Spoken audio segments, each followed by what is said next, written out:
All right, everybody, welcome back to the Sideshow. My name is Mingo. This is Tony. Who? Holy shit! You haven't been here in a while. Threw me off there for a second. I know.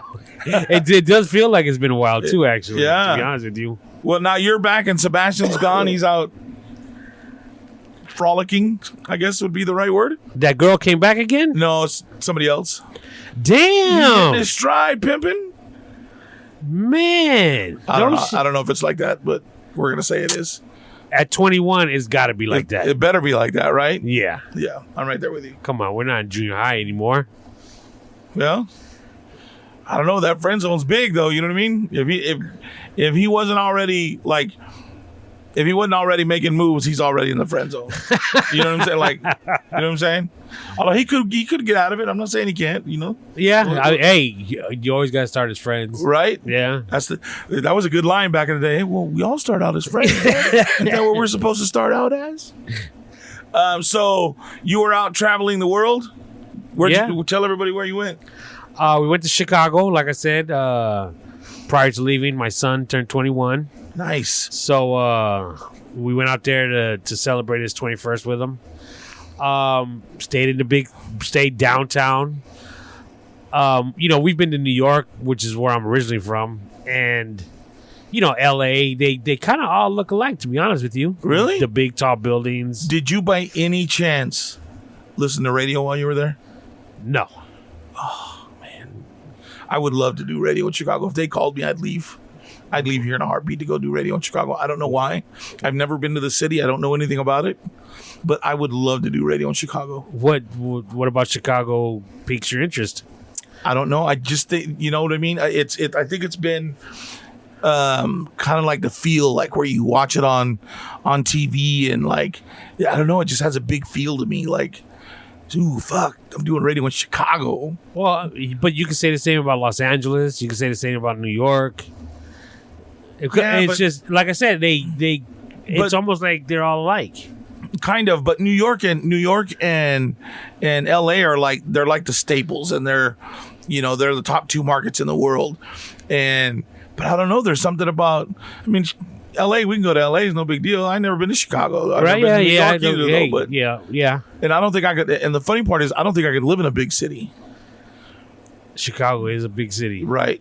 So I'd have to, you know what I mean? I'd have to really man up and take some good antidepressants and make it work. You know what I mean? When we got there, my son told us the easiest way to get to our hotel, to the city, is a subway. Oof. Yeah, we got luggage. Dude, and I'm thinking it's the subway in New York. You know? And he's telling us, trust me, it's safe, it's cool, don't worry about it.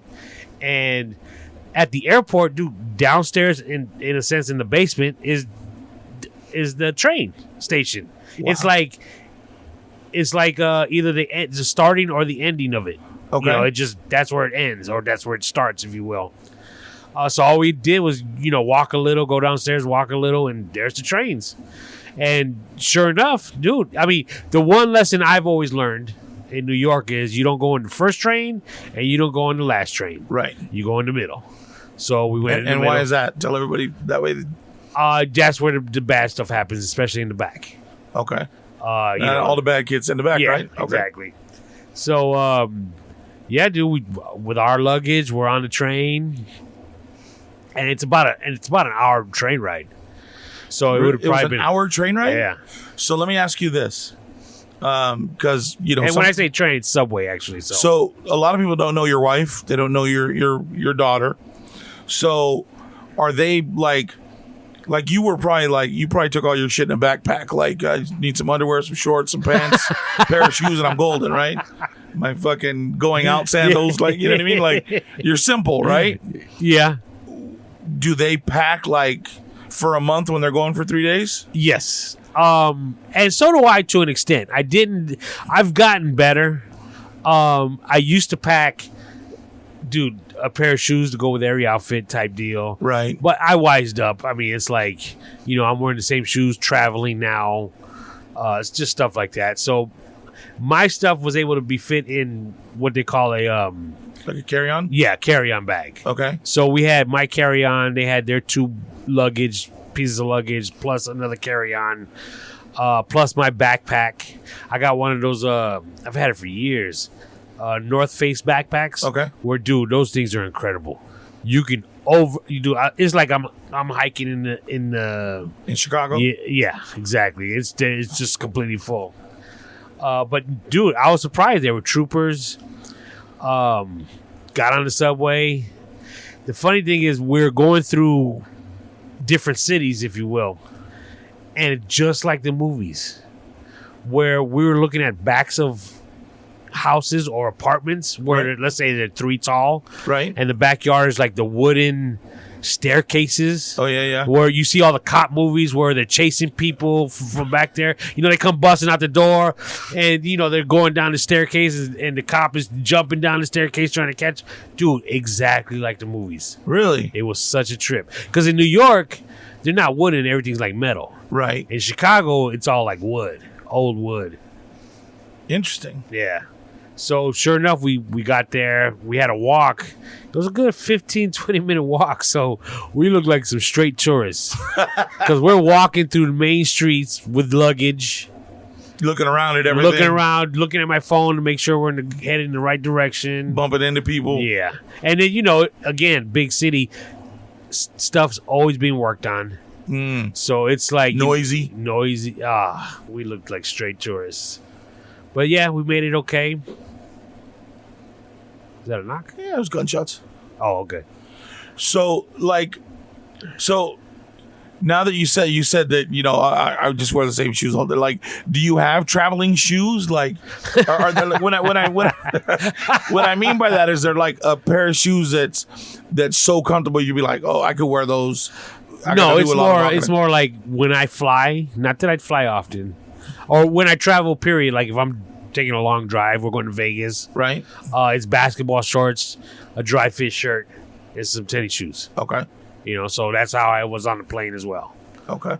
So, you know, my wife's got her nice sandals and, you know, looking as good as she does, as always. So, what was I going to say? But yeah, there was a dude that got on the train, kind of shady looking. You know, I have to admit, he sat in the back where we sat in this car that we were in, right? Because we had so much luggage that we kind of took like a corner of the train. Car? Okay. Yeah.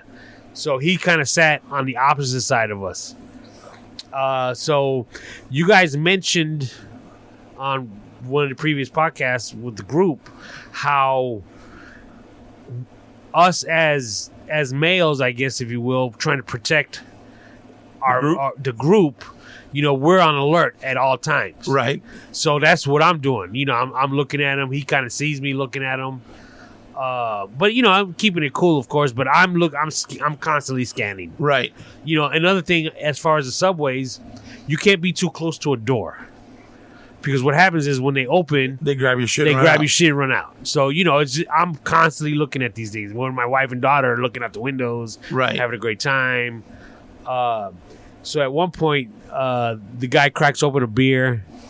You know, he starts drinking it, and I'm thinking to myself, "Oh man, here we go." So then he kind of yells out at my wife. He says, "Where are you from?" And she says, "California." He goes, "Oh, you look Hawaiian." And she says, "Oh, yeah, some people tell me that." You know, so now I'm kind of, you know, eyeballing him a little bit. Right. He goes, "Well, welcome to Chicago. You know, glad you're here." He being real nice, dude, like a statesman. Right. "Welcome. You know, appreciate you coming." He's telling us, you know, make sure you get to Wrigley Fields because that's our Disneyland. He goes, but then he says something like, "I know your brother right next to you is going to take good care of you." Because, like I said, he saw me eyeballing him. So I kind of cracked a little smile at him. He smiled back at me. And then we got to our stop. He said goodbye. So he was a cool dude. You know, again, the hairs on my arms went back down. So Tony trying to beat up the guy that's being all nice to him and his family. Yeah. Damn, better tone that shit down, Tony. Shit. And you know the other part is dude, gotta give it to him. Trump. his hotel out there. Yeah. Like right in the center of town. It's almost like no matter where you are, you can see his tower. Really? Yeah, it was his name all over the place, right? It was like you got to give it to him for his branding. Yeah. Yeah, if nothing else, right? Yeah. Can't tell you how many times we saw people taking pictures with their middle fingers up to it, as I did. Yeah. But even though everything's back open, as everyone probably notices, things just aren't the same yet. Oh, no. Dude, it's, as far as just getting people to work, because when we checked in, we stayed at a pretty nice hotel. Right. And, I was only there for 4 days. My wife and daughter were there for the week. Oh, okay. So the room was for the week. So when we were checking in, and like I said, it's a nice hotel. It's a Hyatt. She says, "Oh, we see that you're here for a week." She was due to COVID. We don't have housekeeping every day.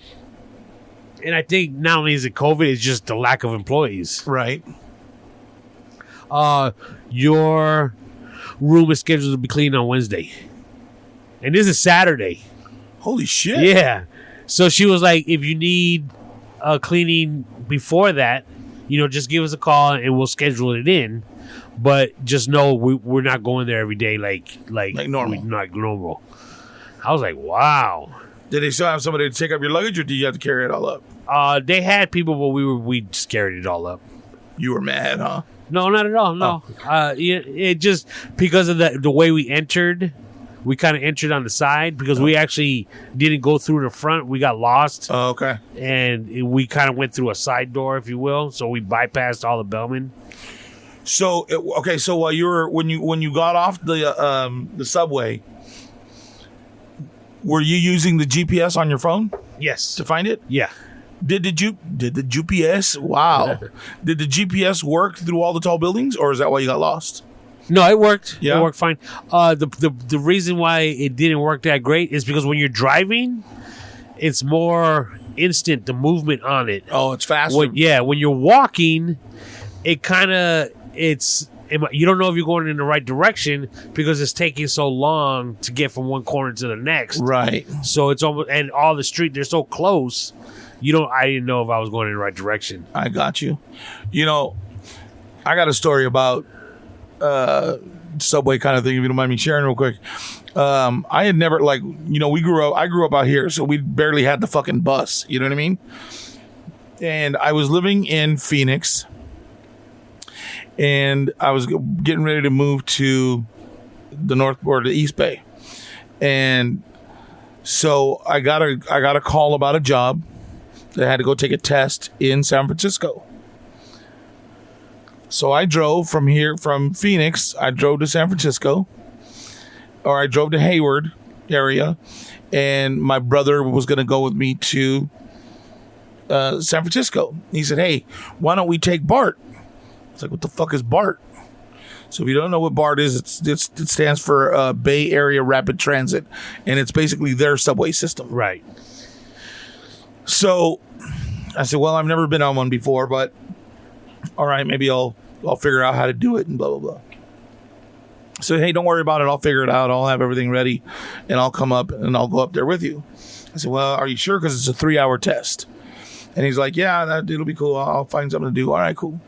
So he drives up the night before, and we're, all right, so we're going to get here. We're going to go through, all of Oakland and blah, blah, blah, go through the tunnel under the water, end up in San Francisco, and blah, blah, blah. All right, cool. So we do that. We go, we're able to find our where we get off, right? Never been to San Francisco before. Got off, and it smelled like fucking urine as soon as you get out. I'm like, what the fuck? I don't know if I got to smell this shit every day. So anyways, I tell my brother, I said, okay, so it's something Turk Street, right? Well, it's loud, right? Well, we start walking, and where I was going was supposed to be less than a quarter mile away from where we got off. Bro, we walked for like an hour and a half. I was like, dude, are you sure your GPS on your phone is working? This was back in like 2008, bro. So it wasn't like, oh yeah, it wasn't like today, right? Hey, maps. He said, yeah, no, this thing's great, dude. It's perfect. Look. And I said, you did put in blah, blah, blah, Turk Street, right? He said, what? He said, no, I put church. No, it's Turk, Turk. It was supposed to be a quarter mile away from where we are now. Dude, the test starts in 15 fucking minutes. There's no way we're going to make it back down there. So we start hustling, right? And I'm dressed nice. I got fancy shoes on. So my feet are hurting. I've been fucking walking uphill for a fucking hour and a half. Finally, we caught a taxi. And a taxi takes us back. And he drops me off right in front, right before they're getting ready to close the doors for the test. And I fucking get out, and I'm like, no. And I go in, and I'm standing in the back of the fire. I'm just dripping wet, dude. Right. And I go in, and I take the test, and I missed the cutoff by like 1 or 2. At some point, there was something going on. The test was they would have somebody, they'd give you like a snippet of somebody calling, and you'd have to remember the phone number. Okay. From when they were calling. This is right when cell phones were starting to get big, right? So everybody had a different fucking area code. So they would start, and it's all different accents. It's all different. And I just started fucking laughing. Like, I can't fucking keep up. Can I go now? I was like, fuck this. But that part was a part that I messed up on. I didn't get hired. But anyways, that was my fucking story. I always give my brother shit about taking me on a fucking 1.5 mile hike in San Francisco, the opposite direction of where we had to go. Pain in the ass. So Chicago. You're there. Did you visit anywhere that anybody would know? No. Not that anybody would know. Except back to the movies. There's like a river that runs in the middle of the city. Oh, right. So we took a tour. It's like an architectural tour. Okay. Where the host or the tour guide points out all the buildings. And, dude, some of these stories are a trip. What is the name of that river? Do you remember? No, I don't. That's not the Hudson. The Hudson's in New York, right? I don't know. Oh, you're terrible at this game. But they, like she was telling us how they, even though it looked green, they dye it green, like for St. Patrick's Day. Okay. Stuff like that. But what was a trip also is there's people kayaking in there. Yeah, I'm like, man, you people are crazy. But when we were on this tour, the one thing that tripped me out was the bridges, because there's a lot of bridges that go, between the two sides. Right. They're real low. So it's almost like if I stuck my hand up, I could touch the bridge as we were going under it. Oh, wow. And the cars going through it. So, like, I would just, every time we come under a bridge, I would actually lean back and look straight up and just watch the cars, because it's metal grates. Oh, shit. So you could actually see the cars going by. And I'm thinking to myself, if a car's dripping hot oil... I was just thinking that when you were saying that. Yeah. You get all kinds of burnt. So that was a trip. And then they're telling us about stories about, like, one building was the Sears Roebuck building. Okay. Which was really big back when it opened. She was telling us how, he started and he did the first mail order, the first catalog that you would get. Remember the JCPenney catalog? Oh, yeah. We could sit there for I hours. circled everything in that shit. I want this. I want that. You bend the fold, put a fold in the page so you get back to it. And how there was a Sears Tower, and how at one point that was the tallest building. And that dude, it's those buildings out there are tall. Like, again, like New York, like Los Angeles. Right. Tall buildings. And she says now it's like the 15th tallest building. Holy shit. And Dubai has the tallest building in the world. And she says it's over twice as tall as that Sears building. Dude. Wow. I'm telling you, when I say these buildings are tall, and for someone to say there's a building twice as tall as that one, you're crazy. Yeah, that made my knees wobble. Dude, it's crazy. And she was actually saying that some of the buildings, because it's the windy city, right? That the buildings actually sway.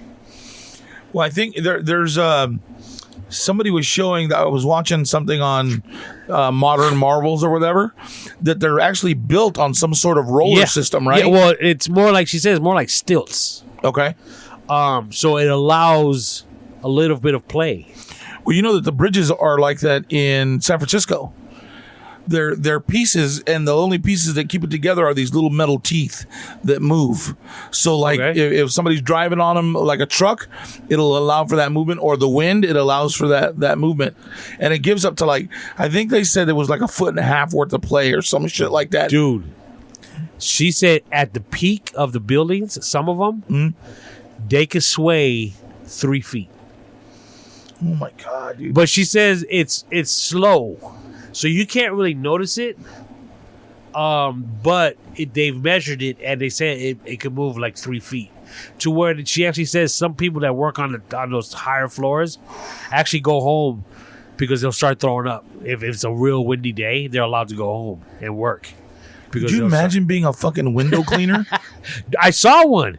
Dude, I felt like calling the dude Spider-Man because I was like, this dude is crazy. That's got to be a high-paying job, right? Like, window cleaning is not the same as here. You would think. Because there's no fucking way. Dog. I saw one, like I said, man. I was like, man, that dude is crazy. No way. Like those guys that work on the windmills out here. I was talking about this, I think, on the last podcast, too. There's no way you get me to fucking work out there. Because there's a video that somebody does here in the desert with a drone, and it shows you the perspective from where the engine and the propellers are. Right. There's no fucking way, dude. And then there was, again, on Modern Marvels on TV, they showed the guys in San Francisco paint the Golden Gate Bridge once a year, and they start on one side, climb up all the way up and down, painting the whole bridge. And it takes them all year, and then they start all over again the next year. That's crazy. And they showed when they're climbing the cables towards the top, like you're talking a cable that's about, I don't know, I guess 3 foot round. I don't know, maybe I'm talking shit, I don't know. But they were walking on this cable, and they have 2 other suspension cables that they have their little carabiner hooked onto. What are those? I saw a show a couple months ago in again, big cities like New York. I forgot what the actual product is called. On the sidewalks, they're to protect you if anything falls. Like if they're doing work on a high rise. They're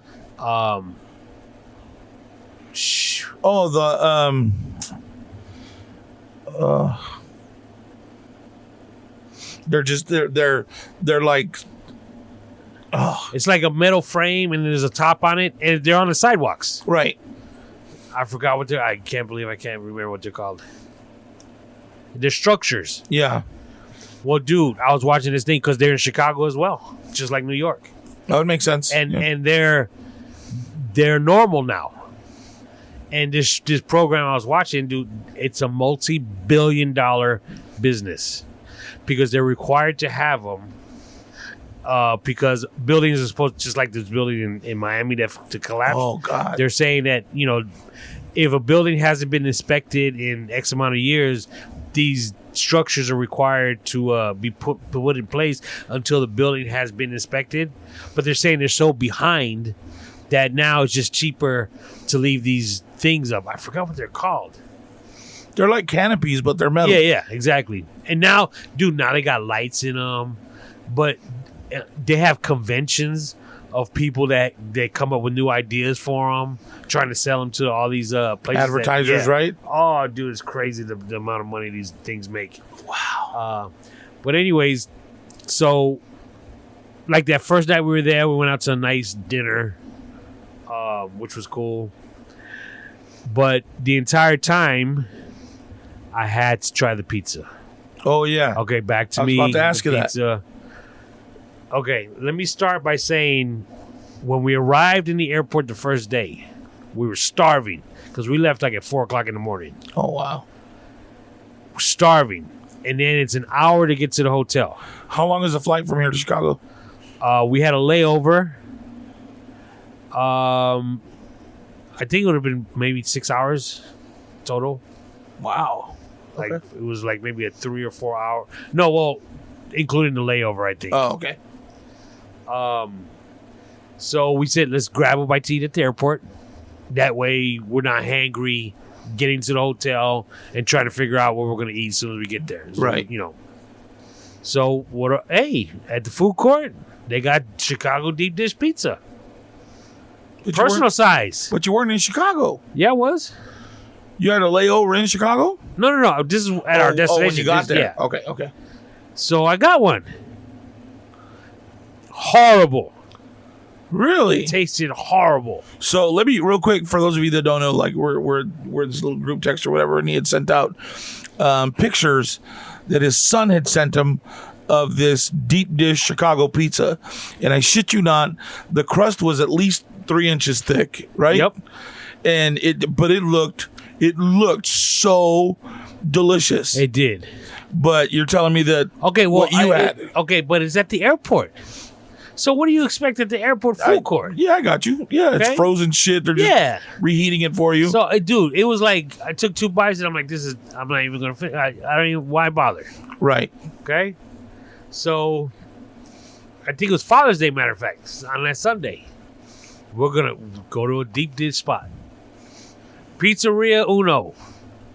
45-minute wait. Holy shit. Must be good, right? Got all the reviews. Chicago, one of Chicago's best. Not only is it a 45-minute wait, it's like an hour to cook a deep dish pizza. So they actually said if you're going to put your name in, you might as well order now. That way, when you're seated, your food will come out not too long afterwards. Oh, that's a good idea. Well, Yeah. that's smart, right? Worked out great. Pizza came. What'd you order? Pepperoni, mushroom, and onion, I believe. Oh, that was a problem. You put mushroom on it. Mushroom, But not bad. now go ahead. But dog, my it personal was thing. it was nasty. It didn't taste any better than the pizza I had at the airport. Really? Now that crust that's 2 to 3 inches thick, Yeah. no, it's actually thin. It actually goes up the wall of like that cast iron dish, if you will, that they cook it in. Okay. So the actual crust tastes like, you ever have like a water cracker? Yeah. Dude, that's what it is. Really? Oh, it was horrible. Oh, that's disappointing. Oh my goodness. So all of the rest of the filling is cheese and sauce. Cheese and sauce and stuff like that, yeah. Well, it doesn't sound like that would be that. No, bad. dude, it's not good at all. Really? Dude, you don't know how bad I was looking on my phone for New York style pizza out there. That's so disappointing. Dude. Another time I was told you gotta have Chicago's famous sandwiches called the Italian beef sandwich. Kind of like a Philly cheesesteak. You would think. Okay. We went to one of the most famous places that has Italian beef sandwiches. Man, if I tell you a steak-um sandwich would taste better than this. Really? It was like chopped meat. So like a Philly cheesesteak is more like strips of steak. Right. This was more like chopped. Oh, man. Already sounds gross. Dude, I'm going to tell you right now. Like I said, the first steak dinner we had was good because that was like a really high-end restaurant we went to. Right. But other than that, one of my first best meals was I was able to get to a Chick-fil-A for lunch one day. Really? Yeah, dude, I was not. You were not feeling Chicago. Yeah, I was not at all. We went to a restaurant one day. It was actually a pretty good restaurant. For an appetizer, I ordered candied bacon. Okay. You know how I don't know if you noticed they put bacon in like shakes and stuff now. Right. And I've never tried. I'm like I can't wrap my head around that. So we ordered it was like maple candied bacon. Nice. Dude, the strips are like really crisp and stiff. Yeah. And, good 10 inches long. Somebody's been lying to you if you say that's 10 inches. Maybe 6 to 8 inches long. Oh, there you go. But, dude, it was good. I couldn't believe it. Really? It's bacon with, the sweet from it's like rock sugar that's on it. Dude, it was really good. I was really surprised. You can't wrap it well. I've had it on like on a maple donut. Okay. Have you ever had that? No. Oh, that's pretty good. Yeah, like I said, I was really surprised. I enjoyed it. I still wouldn't try it on a shake or anything like that. But Yeah. I thought it was pretty good. Well, then they have bacon flavored soda. They have Really? Yeah. They have bacon flavored gum. Ugh. Yeah, I've seen all kinds of. Well, my brother's a big bacon head, and I can't do it. Yeah, I don't think I could do that either. One day we're walking in downtown area, Right? doing the shopping thing, and we got overcome by this smell. It's like, oh my God, what is that? And I think it was my daughter. She says popcorn, and she's wait. There's supposed to be a famous popcorn place out here, and sure enough, like 1 block up, you make a right, and there's a line, dude, going, 3 stores down. Really? For popcorn. So we were like, okay, well, gotta try it, right? When in Rome. Yep. So we're waiting in line. Good 15, 20 minutes. And we got some popcorn. We got the Chicago style, which is cheese and caramel popcorn mixed together. Okay. And you know what? It tasted like popcorn. That was it? Didn't taste cheesy or caramelly? Yeah, it did. But it tasted like those tins you get at Christmas. Oh, no. Dude, it's popcorn. Yeah. I'm not going to. And, dude, I'm telling you, this place was big. Dude, they was selling sacks. Like, the size of pillowcases of popcorn. Like, people would come and, like, if they were going to a party or something, they would take this. I ever tell you I like popcorn? Do you really? Oh. Dog, we're sitting out front eating it, and some dude comes walking by. He goes, "What'd you think? Is it worth it? Is it worth the wait?" And I was like, "Man, it tastes like popcorn." Wow. And he was like, "Really?" I was like, bubble? "Yeah." Well, yeah, I did. I was like, the best thing I can say about it is I've been here. That's about it, because it's popcorn. Wow, dude. I mean, Chicago's nice to visit, I guess. We did a dinner cruise for my son for his birthday. Yeah. On his actual birthday, actually. That was cool. It just kind of drives around the bay, the Bay Area. Okay. That was really nice. It was a pretty good dinner. One night we go to his apartment to go check it out. We don't know where he lives or anything. Oh, okay. It's about maybe half hour from where we were at, like the hotel. From downtown? Yeah. Okay. So we go there. Nice spot, man. I'm so proud of that kid. It's incredible. Oh, it's incredible. Well, yeah, dude. That's huge. Yeah, I mean, his spot is nice. Real nice. Incredibly, I was like, man, this kid's got it going on. Did he go get more stuff, or is he just living minimal because he's not there for long? Yeah, he's just minimal. Wow. I mean, I don't even think he turns his TV on. If anything, he watches stuff on his laptop. Wow. But yeah, dude, yeah, I can't believe what this kid is doing. So when he moved, did he fly out there, or did he drive? No, he flew out there. Okay. So he lives it's almost like, one of those, what they call gentrified neighborhoods, if you will. Right. Where it used to be like an industrial area, and all the buildings got changed into apartments. Oh, he lives in a flat. Almost. Yeah. Almost like that. But it's like there's really nothing going on in the neighborhood. So when we were leaving, we left like at 7 o'clock. So the sun is starting to become dusk. Right. There's nobody in the streets. Oh, that's crazy. And we got bags. We've been shopping all day. So what we were doing is we were going to a bar because he didn't want to go out. He had to work in the morning. This was actually Father's Day, I think. So we said our goodbyes, and we were getting a little hungry. So we were going to go to this bar, which is like 15, 20-minute walk. Right. So, dude, again, we dress nice when we go out. Right. We got bags. When I say it's just like the movies, we're walking and there's nobody driving. Everything's vacant. And we're just trying to find this bar. And my daughter, real quick, turns out she had some friends that were in Chicago. Her freshman year college roommates. Oh, wow. She had 2 roommates, so there's 3 of them to a room. Those 2 roommates are like, they were best friends. They stayed best friends. Okay. So they were actually in Chicago with their boyfriends, and one had a brother that was there too. So my daughter actually partied with them every night. So when us old people, her mother and I went to bed like by 9, 10 o'clock at night. She said, I'm out. Yeah, she was like, she's out. And dude, some bars stay open till 4 in the morning. Wow. So she would be coming in for 5 o'clock in the morning, 6 o'clock in the morning. So she was going out with them again that night. So they, like, the first night or two, they actually treated, they paid the bar tab. My daughter didn't have to pay. So she's like, I feel bad. We're going to go party in their Airbnb tonight. I want to bring some alcohol. Right. So as we're walking, there's a 7-Eleven. So, like, again, just like in the movies, streets are empty except there's a light on the corner down there, and it's a 7-Eleven with some crackhead, some bums sitting around, right. homeless people.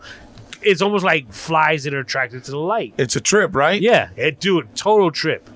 So we walk in there, and there's a guy arguing with the two clerks because they gave him the wrong flavor Swisher Sweets that he purchased. Right? So back to what I said earlier, I'm in protection mode. Right. I'm scanning the place. We got bags. We shouldn't be here. This is not us. And what's my wife and daughter doing? Should I get the Jack Daniels? Or should I get some tequila? Or should I get... And I'm thinking to myself, just hurry up. We got to get out of here. So one clerk tells the other clerk, help them, which is my wife and daughter. Right. There's other people walking in now. I'm looking behind me. I'm looking left to right. I got bags, Macy's. I got H&M bag, Express. I'm like, we should not be here. So she finally picks what she wants. Again, there's a guy arguing with the other clerk. So he's ringing her up, and I'm like, we got to get out of here. And so the clerk says, you guys want a receipt? So, dude, I had it at this point. And I just yelled out, no, we don't want no receipt. Let's go. And so, my wife and daughter, they're like, oh, shit, let's go. We got to roll. Right. So we leave. Okay, now we're walking back to empty streets. It's getting dark. And again, down the road, we see the lights to the bar. So I'm like, okay, we're going to be safe. We get to the bar. Whew, there's people in there. We're safe. We sit down. I'm relieved. Okay? Right. So my daughter, she starts cracking on me. I didn't know you was going to be scared. Shit. Dog, I was so pissed. I was like, you don't even understand. I'm sitting here making sure we're going to be okay. I ain't being scared. I'm being aware. Because, again, if I'm by myself, I'm cool. Because I can run. I can do what I got to do. Right. But I'm looking after 3 of us with our shit. And you talking, I didn't know you was going to be scared like that, Dad. I'm like, man, I was pissed. I was heated. I don't think she knew it. I was heated. I was like, you don't even understand the life I give you that you don't have to worry about stuff like this. Right. So you probably didn't even want to eat after that, huh? Oh, no, I ain't going to lie. Fuck that. I was hungry. Shit. Yeah, that made me mad too. Shit. Oh, yeah. I was. The funny thing is I wasn't even drunk at this point. And not that I got drunk. But I had to go to the bathroom. I had to use the restroom, right? So I get up. I walk to the restroom. There's a woman's and there's a men's. And I go to push open the men's room. And it's locked. I'm like, okay, somebody's in there. So I'm waiting. Dad said, why don't you just go in there, Dad? You're going to sit down anyways. So I'm waiting. Scared ass. So I'm waiting. Dude, 5 minutes goes by, 8 minutes goes by, and I'm like, damn, I hope this guy ain't blowing it up, because now I got to go in there. Right. Some other dude comes walking up, and I'm about to say somebody's in there. And the dude that comes walking up, he pushed on the other side of the door that I didn't push. And it swung right open. So I was pushing on the side that had the, what do you call it? The hinges? The hinges. Dude, I'm waiting there. I'm just standing there by myself. And dude, I swear to God, the waitresses are looking at me like, what the fuck is this guy standing here for? You like, dude, I wasn't even drinking that much. You like my customers, dog. I always say, are the fucking doors hung backwards in Mexico? These motherfuckers always try to come in on the hinge side. Fuck, Tony. Yeah. And so, like I said, I left early Wednesday morning. I had to fly back. And they were there till Friday night. And, dude, it looks like they had more fun without me. And they were safe. What the hell were y'all scared for? Well, they were safe because they went to some high-end spots. Rooftop bars. Really? Yeah, dude. They went to a burger spot. They're like, oh, Dad, you would have loved this place. Oh, it was. Oh, this was your spot. Oh, you should have been there. You should have been there. Man, I saw the bill for that place. I was like, yeah. Man, no wonder it was good. He said, no, I had to come back to pay for that shit. Did you get that shirt in Chicago? No, actually, I was going to mention this shirt later on. That shit is dope. Yeah, my nephew, Champ from the Whiskey Glass podcast, he's got this buddy that he's an artist. Oh, right on. And I guess nephew saw he drew this on something, and nephew was like, yo, I gotta get that shirt he goes, can you give me 2 of them? And the guy was like, I guess he doesn't make shirts, so I don't know. And so the guy's like, you sure? You know, he's like, yeah, I know somebody that my uncle and I will take it. So it's actually it's a Ghetto Blaster character, and the character has shell toe Adidas. You know what shell toe Adidas? Of course That's I do. all I wear. Yeah, you're wearing fat it right laces. Dude, and you gotta have fat laces with your shell toe. And it's holding up a sign that says "Fight the Power," like from that movie "Do the Right Thing." Oh, okay, I knew it was from a movie. I didn't know which one it was. My nephew didn't know either. He remembers the song right by Public Enemy, but he didn't really know, so I had to kind of school him a little bit. But the dude's name is Chris Granillo. You can find him on Instagram. Granillo. Yeah. Chris Granillo Art on Instagram. Dude, nephew showed me a couple of his pieces of art. Well, shit. We'll friend him and we'll add him onto the onto our page. Yeah, dude. It's amazing how artists, what they can do. I was looking at some of his stuff right now when you were talking. He does a lot of stuff. Like I have this artist that I love his stuff, dude. His name is Justin Bua, and he kind of does that same kind of style of stuff. But Justin's not from around here, but he's actually from your hometown in New York, and he's out in San Francisco now. He was actually in, I want to say Beat Street. Oh, the movie? Yeah. Wow. So yeah, he's dope though. Let me see. Hold on. Well, this dude, Chris Granillo, it's almost like, because you know how you have that West Coast art, which is, for lack of a better description, the Cholo stuff. Right. But he's also does like the graffiti stuff from the East Coast. Oh, that's dope. Dude, incredible. Like the Aztec stuff. Dude, crazy. ChrisGranilloArt. So I just followed him. If you want to go to the Madhouse Sideshow Instagram page, it's all one word, Madhouse Sideshow, and you can find him in there.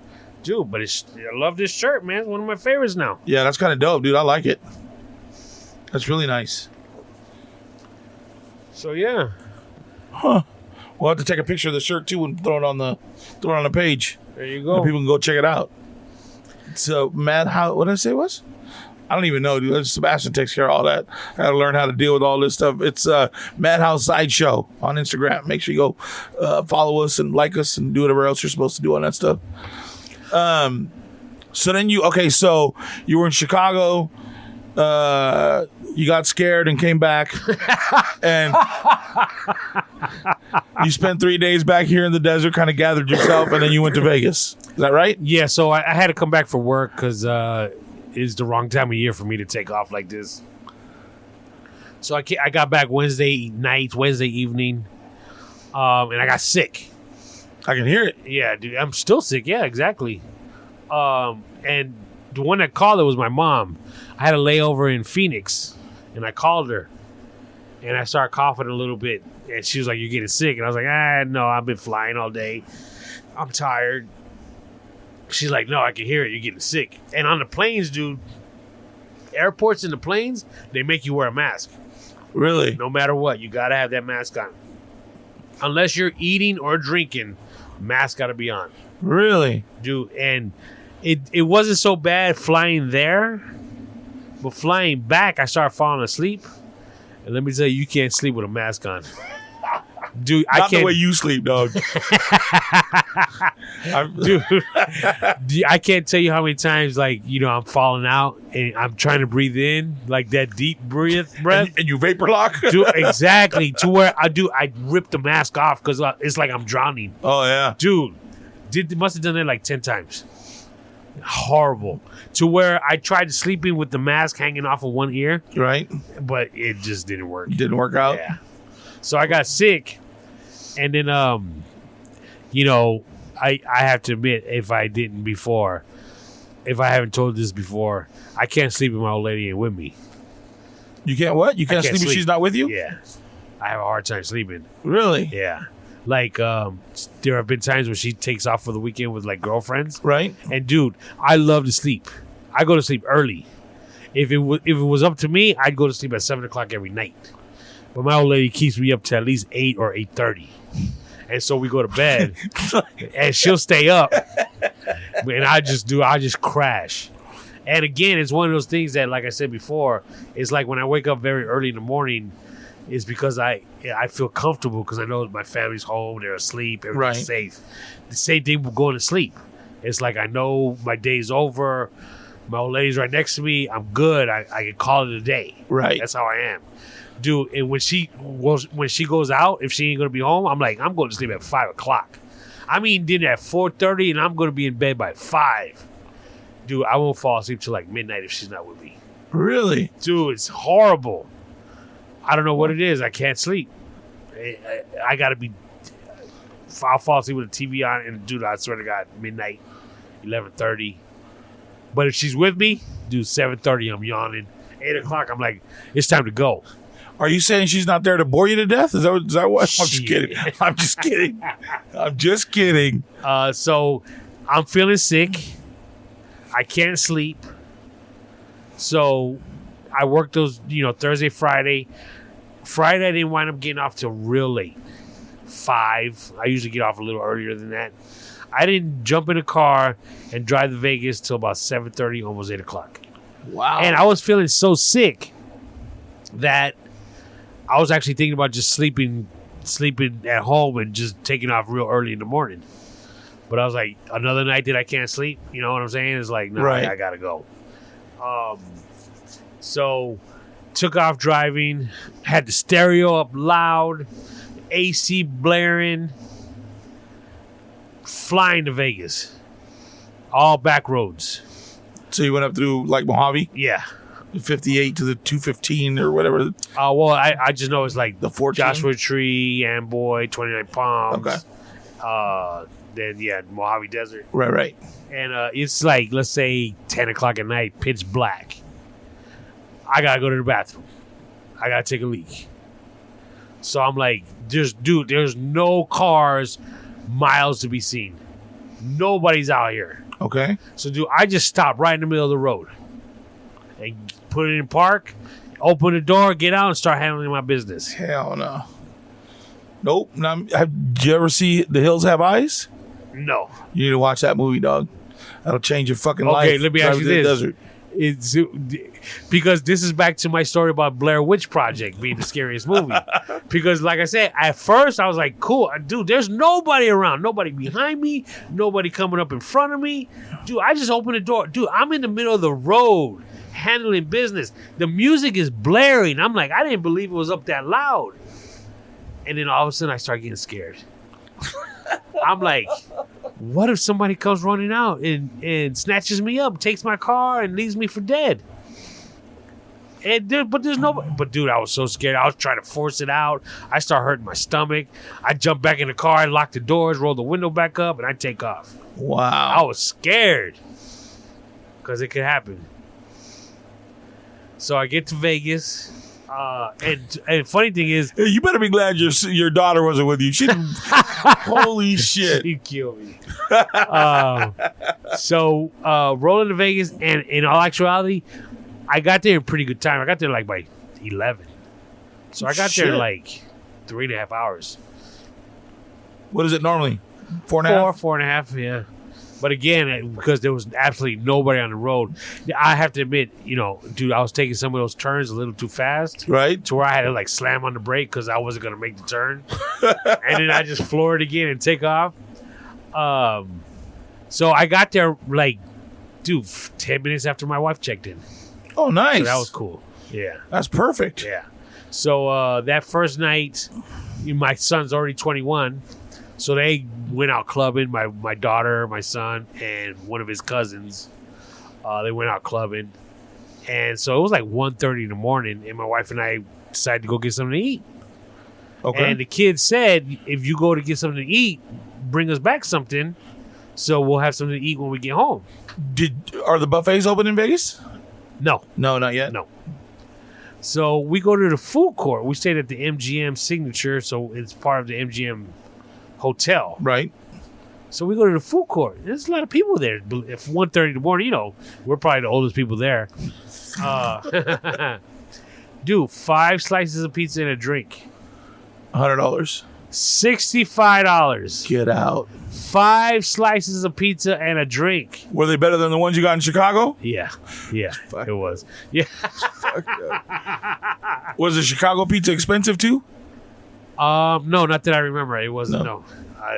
When I got the bill, I don't think I. 5 slices of pizza and 2 drinks. 1 drink. And 1 drink. Holy shit, dude! $60? Slice of pizza was like $13 Get the fuck out! for 1 slice. Holy shit! 11 or something like that. Yeah.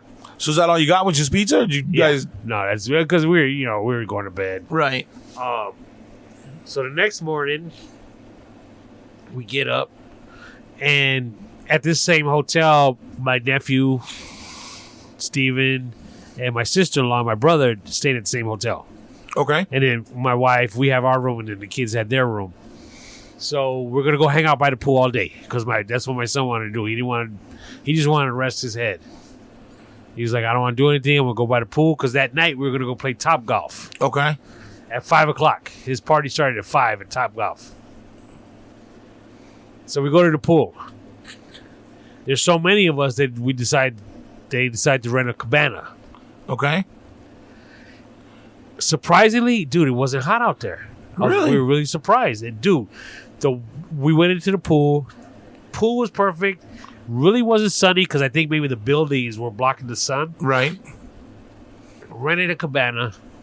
And it was one of those days that after a while, dude, the alcohol was just going down like water. Mm. So we were just kept drinking and kept drinking and kept drinking. Like at 2:00, maybe 3:00, my wife and daughter are like, we got to go start getting ready. Because we got to be there like by 4:45. Because this shit starts at 5. Right. Next thing I know, man, I get a call from my daughter. You still at the pool? You need to get ready. It's already like 4:15. And I was like, already? They had left at 2. Oh, shit. And again, I'm with my nephew. I'm with my brother. We're chopping it up in the pool. We're ordering drinks like there's no tomorrow. I was like, okay, I'm going to go. Don't worry. Let me finish this beer. I think I must have ordered another one because I look at my watch again. Dude, it's 5:00. And I'm still in the pool. I still got to get to the room, shower, shave, and then still walk to Top Golf, which is a good 15-minute walk. So, dude, I rush. I'm like, I got to go. And they were like, oh, my God, we didn't know it was so late. We're going to follow you. But they didn't. So I run to the room, get ready, rush over there. I got there about 5:15, 5:20, maybe 5:30 at the latest. Right. So that was cool. Did you get the angry eyes because you showed up late? No, not at all. She was cool about it. And then my brother and my nephew and their significant others, dude, they didn't show up till like 7:30. Oh, shit. You were good. It was the same thing. They were like, it seemed like we just ordered one more drink, and next thing we know, it was like 6:30. And you had left at 5. Wow. Yeah, dude. That's crazy. And you want to know what the worst part about that is? When the drinks flow like that, you don't realize how much you're drinking. You don't know how much you're spending? Oh, my God. How much are the drinks? I don't know. Jesus. I haven't been to Vegas since like 2003, 2004. It's been about 17 years since I've been. I need to go. Dude. I definitely need to go. Just don't be drinking at the bar, at the pool. Well, I'm gonna if anything, I'm gonna go in September for my birthday. Sometime during that month. Right. I gotta figure that out. And do you know Manny's still throwing that party? When you say that party, what do you mean? Well, he had talked about a couple years ago. Oh man, I'm gonna throw a 50th birthday party, and it's gonna be. Yeah, he had told me that was the original plan. That's been the plan. He's throwing himself a party at his house. Yeah. Okay. He said it was going to be both ours. What do you mean he's throwing himself a party?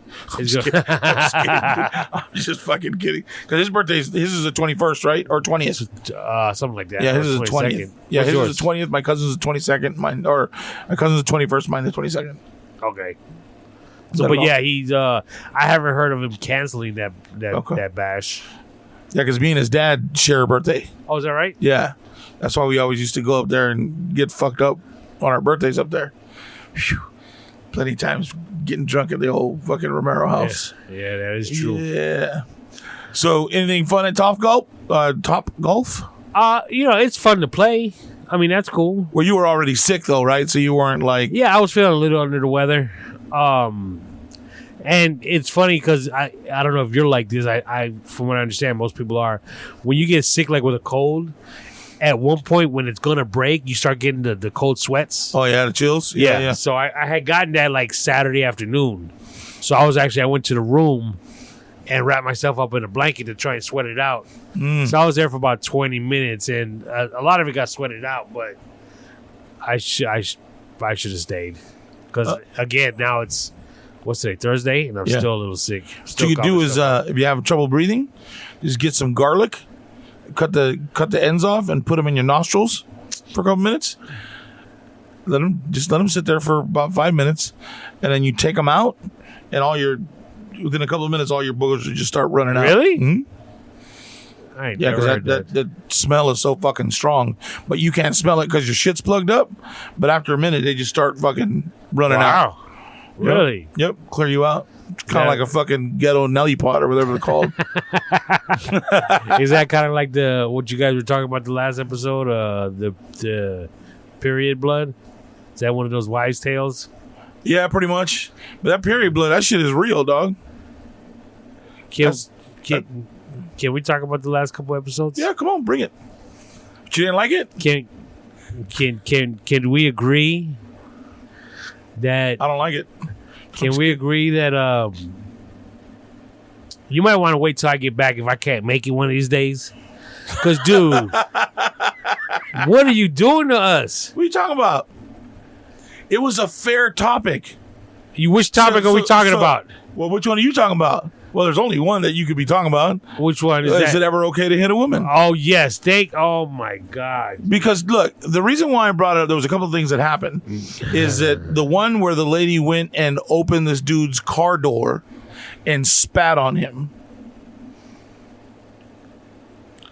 She was ranting and raving. They were in a parking lot, and this white lady was ranting and raving and went and opened his car door and spat on him. Okay, and the other one is just I feel like it's a natural question, only because, and my point that I was trying to get to was that everybody jumped on the train of, hey, it's the guys, oh, we need to teach our guys not to hit women. We need to walk away. We need to do that. But at the same time, it's not just that problem. And that's, all this new generation of toxic masculinity and toxic femininity is that, we don't have that row of communication for both women and the guys. Like, yes, you know what? A dude should never hit a chick, right? Like, everybody fucking knows that, right? But at the same time, we need to be able to say, hey, you know what? A woman shouldn't hit a dude either, because that's not right either. Hey, that's perfect. Oh my God, that makes total sense. So that's not what was being said these last two episodes. It's exactly what was being said. No, it is not what was being said. And on the second episode, oh my God, dude, you it was like you were digging the second hole for yourself. How? You were trying to fill the first hole, trying to make up for the first night, but you were using the dirt from the second hole you were digging for the second night. Dog, I think you you got- said.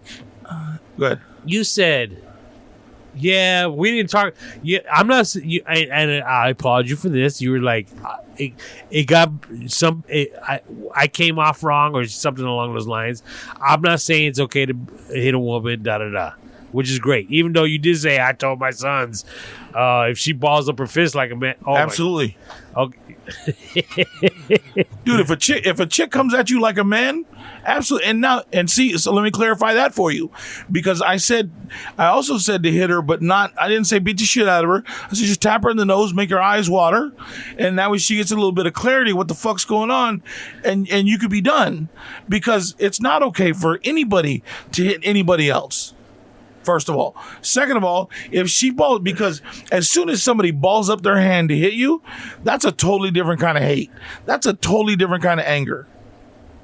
Right? Okay, and very important, we got to know who this female is. And what I mean by that is it your sister? Is it your old lady? Is it a stranger? Because if it's your sister, you just got to push her out the way and tell her she's crazy. If it's your old lady, you got to just let her try to swing on you and pack your bags and get out. Because you know what? Ain't no putting the toothpaste back in the tube. Exactly. Because if you were to hit her and she says, "Oh, my man put hands on me, I'm out," that's totally acceptable, right? Let me ask you a question. Let's say it was reversed. Let's say she hit you. Would you not pack your bags and bounce? Yes, I would. Okay. Because but that's my point. No, it sure didn't seem like that was your point. That was exactly my point. No, it wasn't your point, because you're saying you give her a little tap so she knows. No, you can't even give her the tap. Why not? Are you going to sit here and tell me that if a chick, whether she's your wife or not, because now she's your wife, but she's so angry that she's hitting you with a fist, that's okay and that you're just supposed to walk away? Yeah. But how is that? That's that kind of bullshit that we've been bred, that everybody is talking about now, that's toxic masculinity. Look, if somebody hits you, you have the right to defend yourself.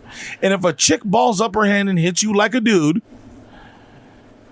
then you have the right to defend yourself. Sorry, people aren't going to like it, but you know what? If a chick really has that kind of anger towards you, A, you shouldn't be with her anymore, and B, you need to go ahead and give her one so that you can get the fuck out. No, you can't give her one. And I'm not talking about full force. I'm not talking with your fucking crank back your right hand and fucking lay her out. I'm just saying, give her a little tap so that she understands that she's fucking up, and you need to go. And you need to go, because there's a lot of women that when you get in that situation won't let you go, and they push your buttons, and even after, and they keep pushing your buttons. Yeah, they do. Yep. And you're right, you should walk away from that situation. Yep. If you can get away from it, absolutely. But if she balls up and hits you, I'll tell you what, party's over. No, you can walk away from it right after you tap her in the nose. No, you can't tap her in the forehead, in the shoulder. You want to kick her in the knee, whatever. You know what? Okay, I'll give you some sort of physical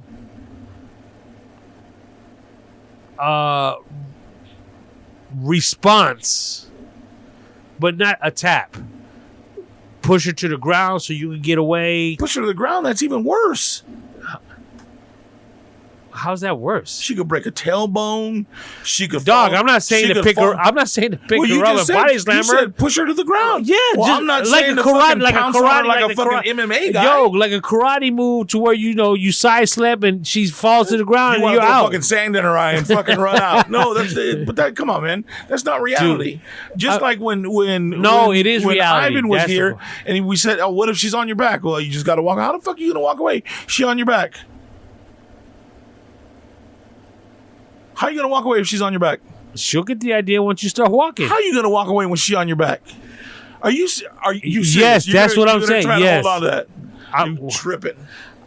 Yes, that's exactly what I'm saying. You're tripping. Because it's almost like you're saying you want to. There's no way I would want to hit a woman. Never have I raised my hand at a woman. Women to me they're delicate and they're supposed to be put on a pedestal. You're supposed to love them that way. I get that. But I'm talking about somebody that balls up their hand to hit you, has a different kind of hate and disrespect for you. Which is why you got to go. Right, but sometimes if she's hitting you in the face or she's hitting you with her hand, sometimes you can't go. Sometimes you can't get out of the way. There's girls out there that know how to fucking fight. And sometimes you just gotta. There's nothing wrong with just putting one down the pipe. And I'm not saying full force. I'm not saying fucking hit her with your hand and then your elbow. And that's not what I'm saying. I don't know, man. I'm not seeing it. And then, like I said, the on the second show when you brought it back up, you're like, and you specifically said one of the important things we didn't mention was, the woman. What did she do to make you have to hit her? Right, like what my, and maybe I stated that wrong. You totally stated it wrong because so, you know what that made me think of. That's just like saying if a woman's assaulted, well, what was she wearing that made you want to assault her? What was she say? It's like, dude, no. Okay, but what? And maybe I said that wrong, or maybe I showcased it wrong. But it's more like, okay, so. Why is it that when this comes up and when we talk about that, it's always just the dude that's all the dude can't. Well, wait a minute. What happened? Why are there no questions being asked? Like, why did we just get to, the fucking dude's wrong? Well, wait a minute. What happened all that shit before that caused that situation? Because, yes, there are some guys that are going to come home drunk, like I said, and hit their old ladies, and that's not cool whatsoever at all ever, right? But I'm talking about what was the causation of that situation? Why did she ball up her hand and hit you? What happened to that? What happened at that point? Why does it matter? Well, because you're talking from a perspective of, and why you can't wrap your mind around it is that you know how to communicate. You and your wife know how to communicate. This is my point, is that we need to teach our children how to communicate in relationships so that they don't do that, so this doesn't become a problem. Because what happens is she gets mad, like a chick will get mad, and maybe it's a dude that gets mad at the girl, and they're arguing, and they don't know how to argue, and then it becomes a disrespectful, ugly splatter of bullshit that they're bringing up personal shit just to hurt you, and then the other way around, and then the point is lost, and now somebody's balling up a fist and hitting somebody because we don't teach our children how to communicate in a relationship with one another. We don't teach them how to fight, because if it was you and you, like I was telling them, like I would come home, my old lady's been angry all day. Hey, listen, I understand that you're mad. I know it's important to you. I just got home. You've had all day to think about this. Give me a minute. Let me digest it. I'll come back and we'll have a conversation. Right? That's a different way to handle that situation. Does it always work? No. But there needs to be a platform in which we discuss with our children how to communicate so that we don't have those situations, right or wrong. And when you say, does it always work? No. I think those type of situations are the exception, not the norm. You making it sound like this is not an everyday occurrence, but like it just happens all the time. If this happens all the time, you shouldn't even be there. If this, are you a glutton for punishment? Why are you there? Well, you're absolutely right, but that's my point. Like not everybody has the self-worth that when that shit happens, hey, I gotta go. Hey, I gotta get out of here. A lot of times it's, hey man, fuck, I got kids with her, I can't leave. I gotta be here for the kids. Which is another thing I wanted to talk to you about, but we'll get back to that. But if you're in that bad a relationship, yes, and you want to stay there for the kids, what are you teaching those children? Because they're learning by watching you. So if as a woman you accept it, you're teaching your son or your daughter how a woman should be taught. And you're teaching, if you're the aggressor as a man, you're teaching your son or your daughter how they should be treated or how he should act as a man. You don't think that you could teach your child the way the other parent, tell your child the way the other parent is acting right now is not the way it should be? No, because I think that what you do by that is you're going to draw division between the two. you shouldn't be putting, as a parent, you shouldn't be putting your children in that situation. Okay, fine. Yeah, you're right. And if you are, you shouldn't be there. Right. You're absolutely right. Which includes. So does that answer your question? I don't think you should stay in a relationship for the sake of children. No. Well, that's another topic of conversation we'll have. Maybe not tonight, but okay, that's a good one. Okay. No, but I think we kind of reared off the actual. If you are with a woman that is ready to ball up her fist and hit you, you shouldn't be there to begin with. You're absolutely right. I mean, we don't know how deep in their relationship they are at this point. I kind of think that there are signs prior to that actually happening that should lead you to believe that something like that might happen, and let's not even take this relationship any further. Well, okay. Because if you're that crazy, I don't want to see what can happen when you're really crazy. Fair. However, you're looking at it with a 50-year-old mind. These relationships are probably early to mid-20s. Okay, well, hold on a second.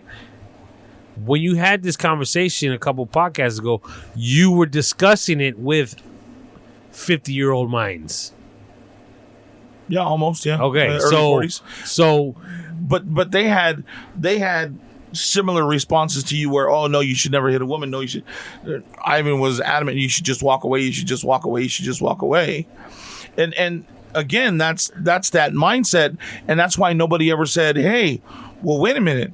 Why aren't we teaching our children how to communicate as opposed to just walk away? Okay, and that's fair. But that was not mentioned on that podcast. It was. No, it was not. Yeah, it was. No, it was not. Yes, I said that, especially on the second one. No, on the second one, you definitely did not. All right, I'll go back. I'll go back because again, on the second one, what you said was the most important question we didn't ask was, what was it that she did that made that? And I was like, oh my God, I can't believe he just said that.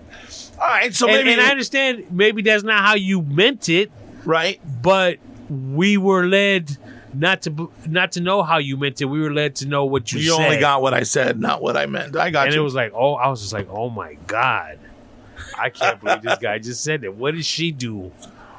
We always blame the guy. Let's say, what did she do? So, but but at this point, have I clarified all of that for you? You did, but I still think you're in the wrong in regards to if a woman balls up her fist.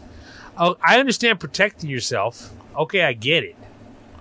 But I think one of your first reactions is pop her in the nose, get her senses right. It's like maybe after. Come on, Tony, you know me better than that. You really think that my first reaction is, cool, I got the opportunity. I'm gonna fucking crack her right now. No, but again, we can only go by what you say. And what did I say? I said if she balls up her hand and hits you, you're okay to pop her. And that's exactly what I'm saying is wrong. And that's where I think you're wrong, and I think it really is. That's that macho shit of, oh, you can't fucking hit a woman. It ain't macho. It's what we were instilled and learned when we were kids, and it's a different fucking world. No, it's just like you mentioned.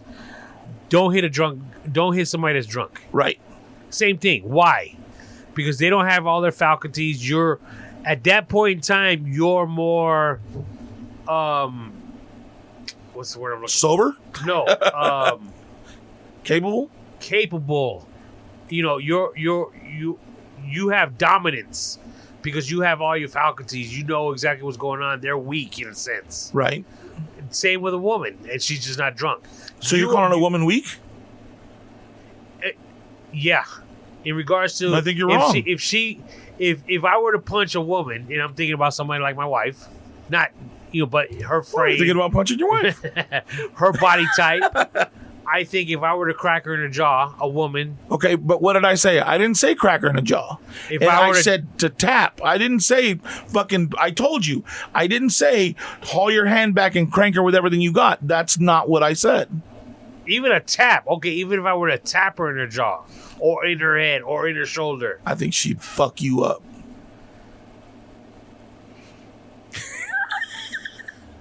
She probably would. But that's the thing. You know, life ain't fair. Right. Let me put it that way. Okay, so life ain't fair. So why do I gotta let you hit me? Because life ain't fair. So why can't I crank you back? Life ain't fair. Yeah, you can't crank her back because life ain't fair. No, you're tripping, dude. I don't know, man. That's a tough one. It is because we're look. You know why it's so tough? Is because we're both men that would never hit a woman. Okay. So understanding that and putting yourself into situations that you would never allow yourself to be in don't make any sense. We can't give a cognitive response to something that is irrational. Because that in and of itself is an irrational situation. But you see, you're speaking from my frame of mind right now. And what I'm saying is, with that way of thinking, how do you think about just giving her a tap? Because that doesn't come into my mind at all. So what I'm thinking is, how does that come into your mind? If you're telling me we're both on the same page. I'll tell you why. Because the world has changed. And there's a lot of women that are taking fucking MMA and kickboxing classes that'll fuck you up. Just kidding. But I'm just, because the world has changed, bro. And I don't think it's okay. There's a lot of things that have happened over the last 30 years that have allowed women to do things differently. Right? And at one point it was, they would do all they wanted and they would call the cops and you would go to jail. Right. Now, if somebody calls the cops, everybody's going to jail. Right. Right. So, and how do you avoid that? I don't. You can't. Yes, you can. How? Well, walk away. Yeah. Exactly. Pop her in the nose and then walk away. Don't put yourself in that. Because you're allowed to defend yourself. No. Yes. I don't know. I don't see it that way. I can't see it that way. But again, you're looking at it from a rational 50-year-old man that would never hit a woman. So how are you looking at yourself? As a what? You're a 50-year-old man as well. Not yet. Don't put that shit on me. That's rational. Because I see the world different, and I think that you I see the world different. I see the same world you do. I think you and I grew up in different worlds, as far as the people that you were around and the shit that happened and the things you see, and I view things a little bit different. Like I don't see the issue in, again, I'm not saying to fucking crank her one. Don't give her two black eyes. Don't fucking, but just give her a little tap. Just say, hey, whoa. You know what I mean? Because I'm telling you, I go back to the fact, if somebody balls up their hand and hits you, there's a different kind of hate. It's a different kind of, especially if it's somebody, like, let's say it's somebody that you say you loved and they told you they loved you. Okay. Right? Yeah. And you're doing your best not to get consumed by that situation, right? Because in your heart of hearts, you still love that person, and you may not understand what's going on or what's happening, but that person is so enraged for whatever reason, right? And they ball up their hand to hit you. I'm telling you, that's a different kind of feeling that's coming out of somebody that's supposed to love you. So with that being said, you're telling me in this particular situation, you have no idea what got your partner so enraged for her to ball up her fist and try to take a swing at you. You want to tell me you came home and all of a sudden she just starts wailing on you? No, you know what led up to that. Again, you know what? If I wasn't who I was, yeah, I'd probably know. But what I'm saying as me as the person that I am, I can't tell you why she's that enraged, but maybe there was something that I did. Maybe there was something, maybe she saw something on my fucking phone and she started going crazy and I'm trying to calm her down and she's getting fucking madder because I'm not getting irritated. So she gets fucking angry or whatever, whatnot. And I'm just like, whatever, like it doesn't bother. And she gets angry. All of a sudden she's fucking balling up her fist coming at me. I don't know. What makes a person that you love that enraged? I don't know. I don't know, bro. I think we're kind of going around in circles right now. We are, because again, you're. How am I trying to word this? You don't understand my justification, and I can't explain it to you. Okay, is that fair? Like, yeah, it is. I mean, I think that's kind of where we're at. Is like. I can't explain it because I'm not a kind of person that would hit a chick, right? And I wouldn't. No, actually, you are. Well, yeah, she balled up her fucking fist. Okay, then you can't. Okay, exactly. But I can't. But if she, but I could probably honestly say I'm not the kind of person that would hit a chick, right? Regardless of the situation. Well, I could probably honestly tell you that too because I wouldn't put myself in that kind of situation.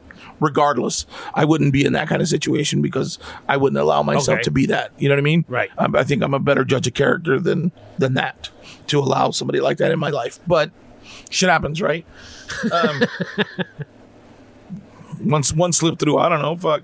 But anyways, that was my point of view and perspective on it. Was just that we need to use it as an avenue to teach our children how to communicate. You're a great communicator. You and your wife have a great relationship because you choose to make things easy on her. You know what I mean? Like, and not in a bad way. Like, I'm just saying, like, you pick your battles wisely. Fair? Right. Yeah. Yeah. I'm probably, I would probably be like you to some degree. But when it's on, it's on. Like, okay, well, but I one time, and I'm going to tell you how it is, and we're going to figure it out, and then I want to be done with it. You know what I mean? Like, let's figure out what the problem was. Okay, we're not going to do this anymore. This is how we're going to fix it. This is what's happening going on. Done. I want to hear any more about it. So it's not always about you, though. And 3 days later, hey, because it's not always about you. I was thinking about it and blah, blah. Why is it always got to be your way? That's what a marriage is. It's a two-way street, kid. 50-50. It is a two-way street, but we're supposed to be walking on the same side of the street in the same direction. That's right. So why? So if she's on the other side of the street, and sometimes she need to get some act right and come back over here where I'm at. And maybe you need to be on the other side of the street and walk where she's walking. But I'm not wrong. That's the problem. Yeah, I think that is the problem. Because you always think you're not wrong. You know, the beautiful part about it is that there are different people, there are different perspectives, and if you're smart enough and you're intuitive enough and you can communicate, you can see those other things and you can take them into consideration. You also have to remember that no matter what you say, no matter how you meant it to be said, however the other person heard it, that's their reality. To them, that's what you said, and you can't change that. Fair? Just like you believe I said certain things. I don't think I did, but I mean, it's recorded so I can go back and listen. But again, it's how you perceived it and how it made you feel. And that's why we're having this conversation, to correct some of those things. Got another thing that I heard that kind of disappointed me with all you guys as a group, to be honest with you. Your son's got both his ears pierced? Milo? Yeah. You see anything wrong with that? No, not with both. Yeah, I don't either. Not a big deal. But did your dad maybe? Would your dad have seen something wrong with that? My dad did when I did it, yeah. Yeah, exactly. Yeah. That's like the old way of thinking, right? Right. So, I've got some friends that married outside their race. Okay. And the old way of thinking was you don't do that. Right. So we can agree that if somebody does that, it's none of our business. What do we have to do with it? Okay. You don't think so? Is it your No, I'm business? just trying to figure out where you're going with this. Oh, you'll see. Okay. Same with Milo. If somebody told you that ain't right, why's he got both his ears pierced? It's like, it's none of your business. It doesn't bother. What's it got to do with you? Okay. Right? Okay. What's wrong with a dude if he wants to rock a purse? Because I'll be honest with you, I'm like, again, this is 2021. Dudes are wearing dresses, chicks are wearing pants, and they have for decades. But at one point in time, I guess that was a wrong thing to do. Right. But that was the old way of thinking. I just don't think that we should. If somebody wants to, I mean, we used to make fun of people that wore pink. A guy that wore pink. You know, it's funny that you mentioned that because Milo had come to me one time and said, "Hey, Dad, can you buy me a pink shirt?" I was like, "Why do you want to wear pink?" And again, that was how, again, being our age, that was taboo back when we were younger. So I was like, "Well, why do you want to wear a pink shirt? Like, what is like, I was raised that men don't wear pink. Like, what do you want to wear? Why do you want a pink shirt?" I mean, we ended up getting one. It's not. Yeah, it's neither like, here nor there, and it doesn't matter. But whatever. Exactly. That's what you want. Yeah. Get it. I mean, again, would you wear a skirt? No, but I'd wear a kilt. Okay, that's exactly what I was going to say. If we call it a kilt, it's still a skirt. It's just called something different. No, it's a kilt. Yeah, I know it's a It's kilt. not a skirt though. It's a kilt. They're totally different. Yeah. A skirt is something different than a mini skirt. A kilt is something different than a skirt. Correct. A skirt is different than a dress, as a kilt is different than a dress. A kilt is different than a mini skirt. But in a sense, would you not consider them all in the same realm? No.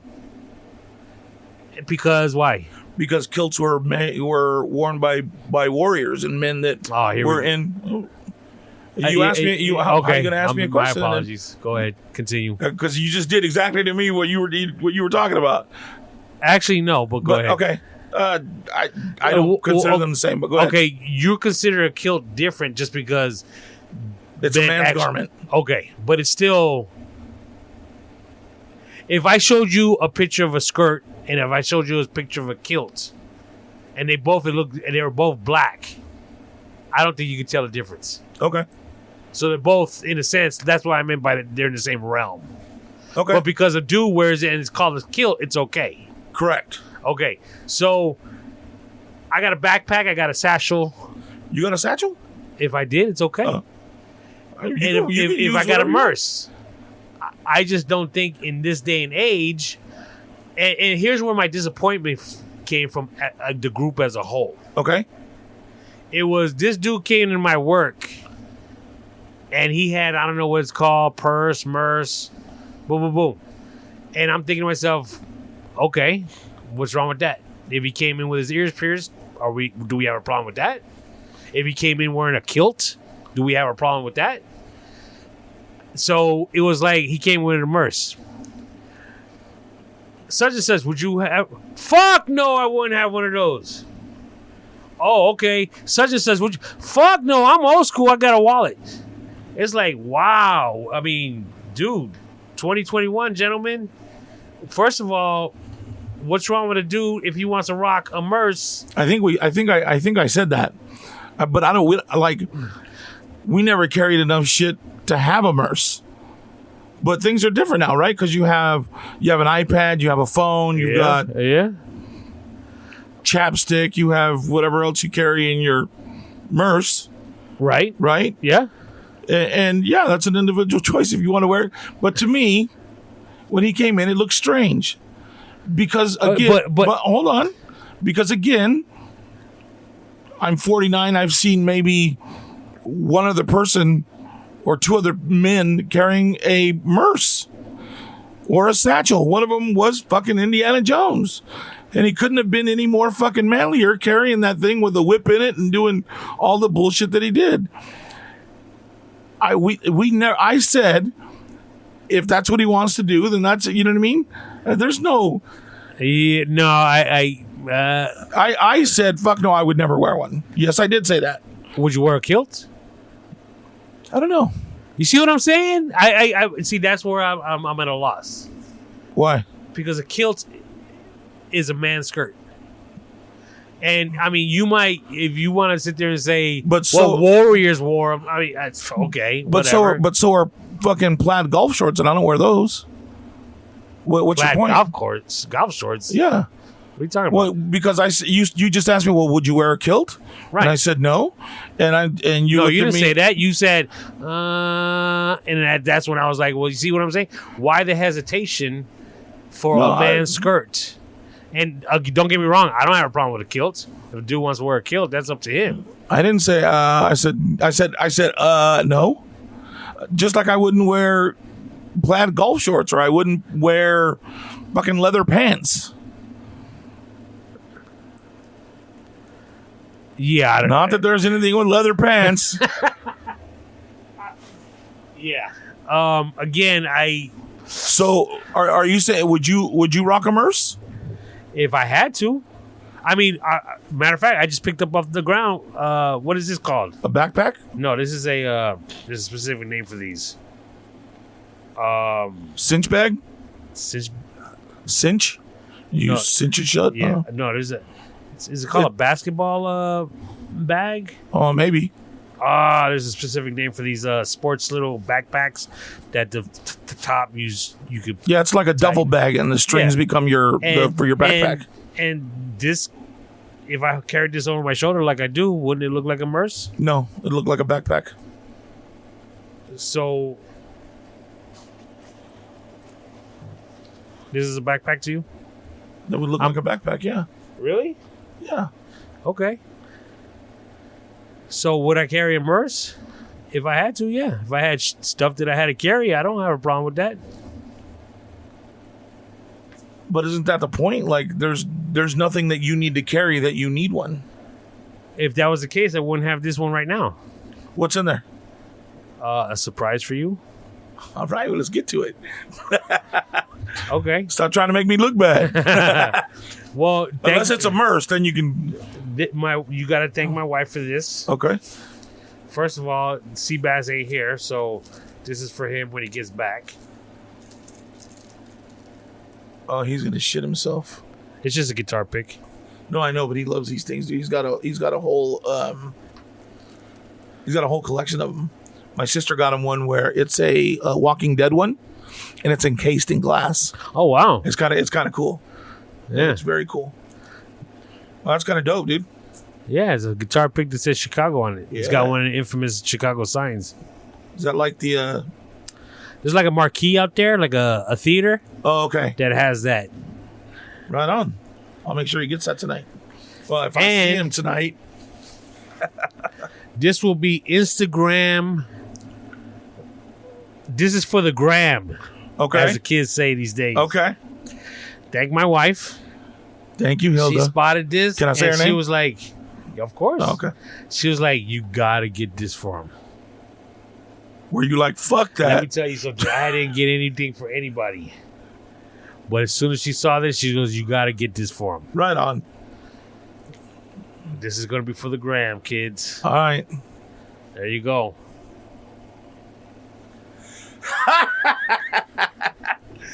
It's a butter spreader for fucking corn.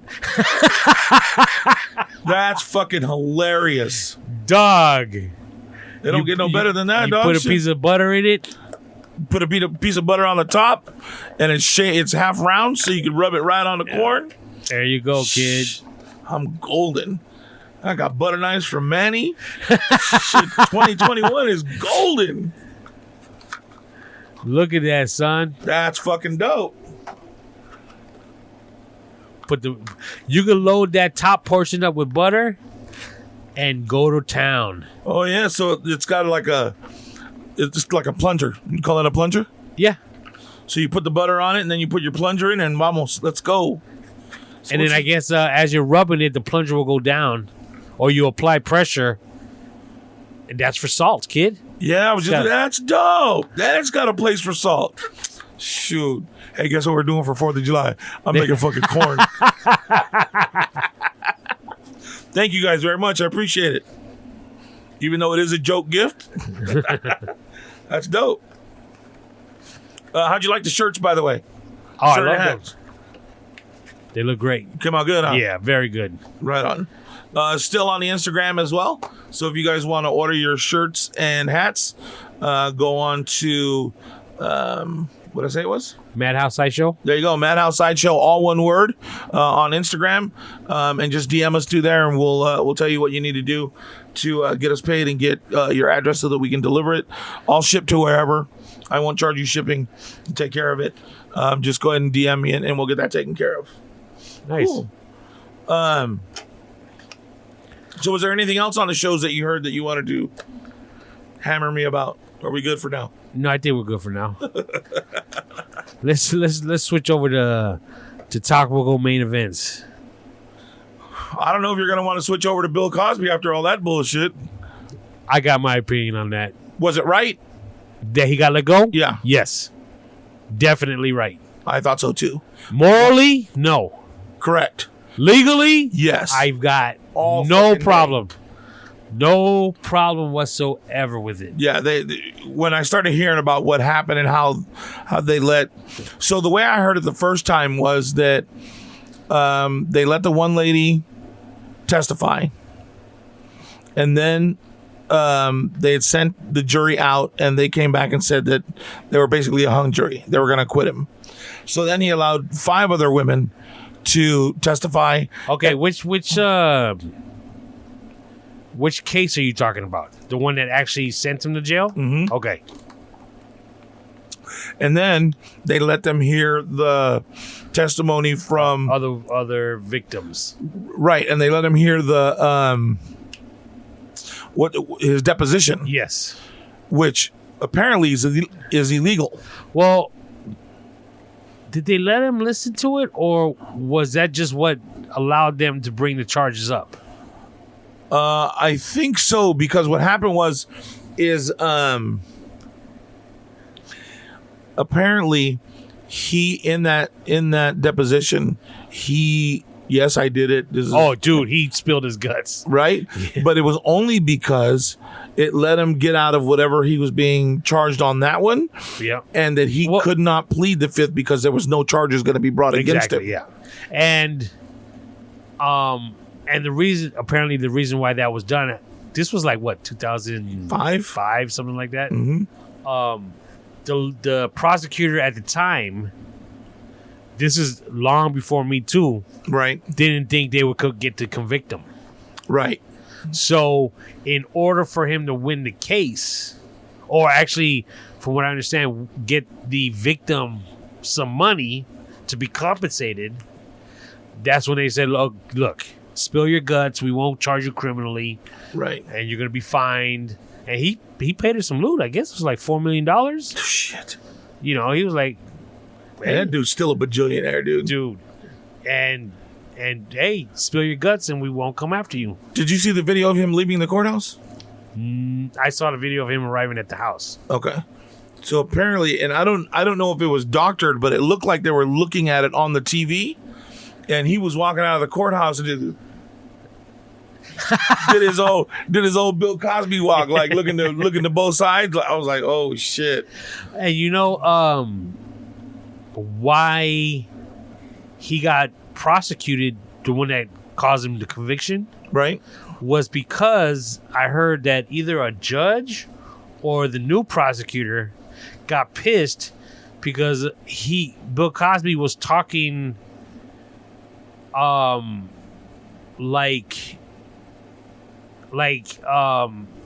necessarily giving advice. He was talking like a man who's never done anything wrong. Oh, okay. So he was like, you guys shouldn't be doing like this, you guys shouldn't be like that, you know, doing this is wrong. And either the prosecutor or somebody was like, this dude confessed to all this shit And he's talking like it was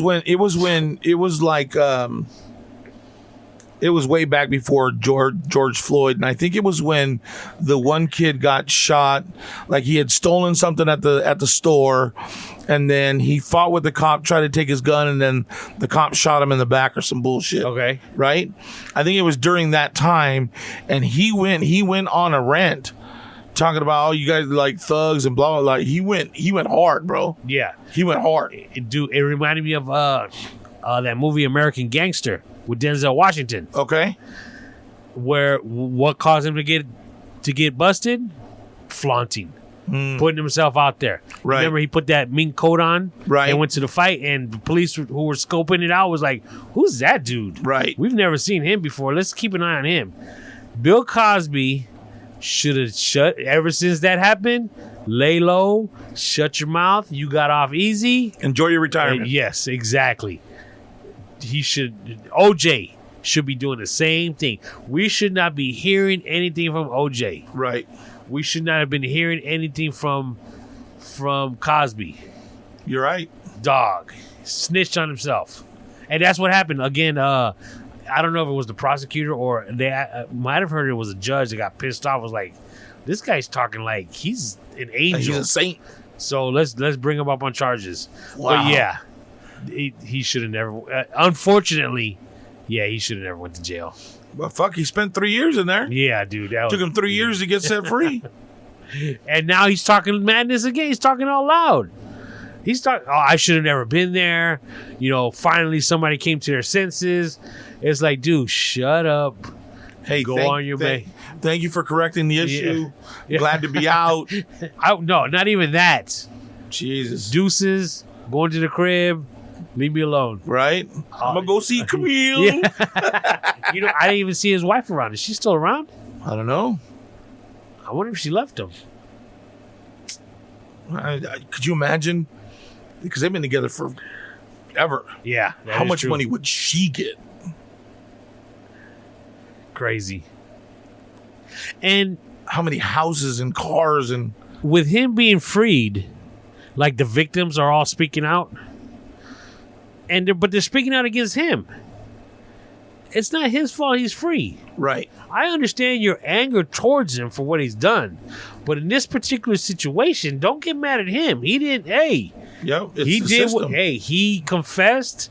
It's the people you went to. Yep.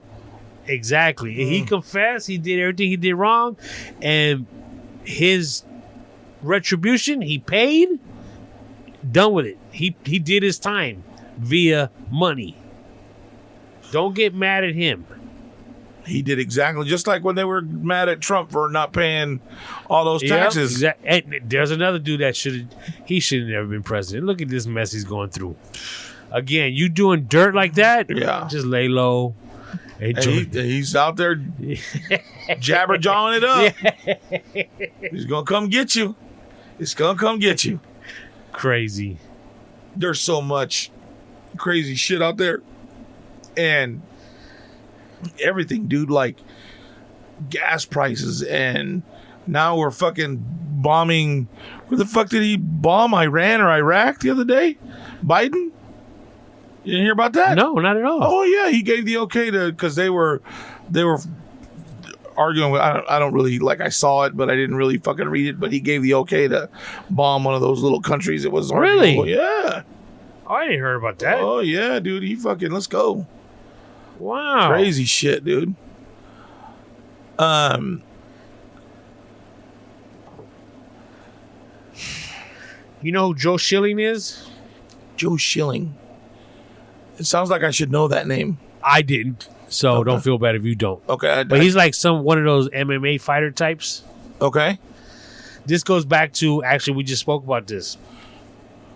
About punching a dude that's drunk, beating up a dude that's drunk. Oh, yeah, okay. Dude, did you see? He was in a bar. Apparently somebody was recording this drunk dude acting stupid. Okay. Okay. It happens all the time. Drunk dudes, that's what they do. They act stupid. So apparently during this, they're recording him. This guy comes walking past him, bumps into him, whether it was on purpose or not, that's, in my opinion, that's debatable. Right. Okay. Because when you're a badass like that, if you bump somebody, it's because you want some shit. Yeah, you're not afraid of what's going to happen. Right. Which is the exact reason why you shouldn't be bumping nobody. Right. So he bumped a dude, and the dude was like, hey, I guess they had words, you can't really hear it. So the MMA guy was like, it's like, what's up? And so the drunk dude, like, flexed on him, like, flinched? Yeah, he made it look like he was going to punch him. And dude, within 2 seconds, 2 hits to the jaw. The MMA fighter dude just clocked him twice in the jaw. Wow. And the dude fell, and it's one of those things you could tell he was fucked up because the way his hands were. Oh, he was stiff already? Yeah, it was just like he was on the ground like that. And the MMA dude just walks away. Have you ever passed out? Have you ever been knocked out? No. Have you ever passed out? Well, from drinking too much, yeah. But never like... Not like falling, and it's just, I wake up and I'm like, how did I get here type situation. So... I was living in Phoenix, and it has to do with the story, and I'll tell you why. So I was living in Phoenix, and I had a cold, so I couldn't breathe all that well. I would wheeze if I was, got too excited or whatever, right? So I was watching, you remember that show Mythbusters? Yeah. So I was watching Mythbusters, and it was the episode of when they were fucking drinking and trying out the myths of what would snap you out of it, right? So the guy with the big mustache, he dunked his face in ice water and blah, blah, blah, blah. So then the next one was exercising. And it was the redheaded dude. Well, they set up a fucking, what's that shit? The treadmill? Like a treadmill, right? But they had taken off the handlebars and the pad in the front. It was just a fucking treadmill. Right. So he's talking and he's fucking drunk, right? And he's talking and he goes to step on it, and his first foot, he steps heavy, and he's fucking gone, and he gets shot halfway back. Dude, I laughed so fucking hard I passed out, bro. Like I passed out like stiff, like hard, right? And I was sitting there and I'm watching it, and all of a sudden I'm like, fuck, my body, fuck, my body hurts. Like, fuck. Oh shit, I just passed out. Like, it can really fucking happen. So if that dude got hit with 2 shots and was before he hit the ground, was done. Dude. Now the dude's suing him. Do you think that's right? Yes. I do too. Because, first of all, when you're a professional fighter, your hands are lethal weapons. You cannot fight. Yeah. Well, of course, he's claiming self-defense. Self-defense, right. And... it's true for a split second because, again, when the dude flexed on him like he was going to punch him, I mean, the dude's like, hey, the MMA fight actually said I was scared for my life. And a regular dude, I can see if the dude flexes on you, okay, right. You're going to handle it because, you don't know what this dude do. But the MMA fighter dude, he just... Man. And again, watch the video, just type in MMA fighter knocks out dude in bar. You'll see it. It's like you can't hear it because it's just bar noises. Right. But it's perfectly, you can just see it do. And like I said, the MMA fighter made no effort to go around the dude. And a lot of that has to do because he's a badass. And right. Hey, I don't need to go around you. Probably already drunk. Yeah, right. Yeah. So... all that extra bravado from all that fucking shit you're taking. But when he knocked that dude out, he's got to pay up. Just 2 quick ones, huh? Yeah. How much is he suing him for, do you know? I didn't read that far. Well, fuck, nobody knows who he is. How much money could he have? That is true. He's going to have something. Unless he's training somebody big, like, I don't know. The dude look kind of young. Look like he might still be fighting. Fuck. That's crazy. Fighting for a living, beating somebody up at a bar, and you won, and you got to pay. Kind of bullshit is that? That's crazy. Have you ever got a fight at a bar? No. No? No. Dude, when I was in Albuquerque, the dude that I worked with, so we used to do this bar, and it used to be called, it was the old Sunshine Theater. So you walk in, and there's like You have like your ticket booth over here to the left, and you walk in, and it's like the concession stand, right? Right. And then from the concession stand, you go down either way, the right or the left, right? And then you have your first set of your first seating, your second seating on down. Down the middle, it's the same way, and then you have your orchestra area down below and your stage up in front, right? And this is a club? Yeah, it was a club. Dude, we used to get fucking packed 1,500 people in there every Friday and Saturday night. A dance club? Yeah. Okay, so where's the dancing at? It was the orchestra pit. Okay. Because it wasn't a theater anymore. It was just dance club. And then we had a DJ up in the top in the scaffolding, right? And that way nobody could get to me. Hey, can you play?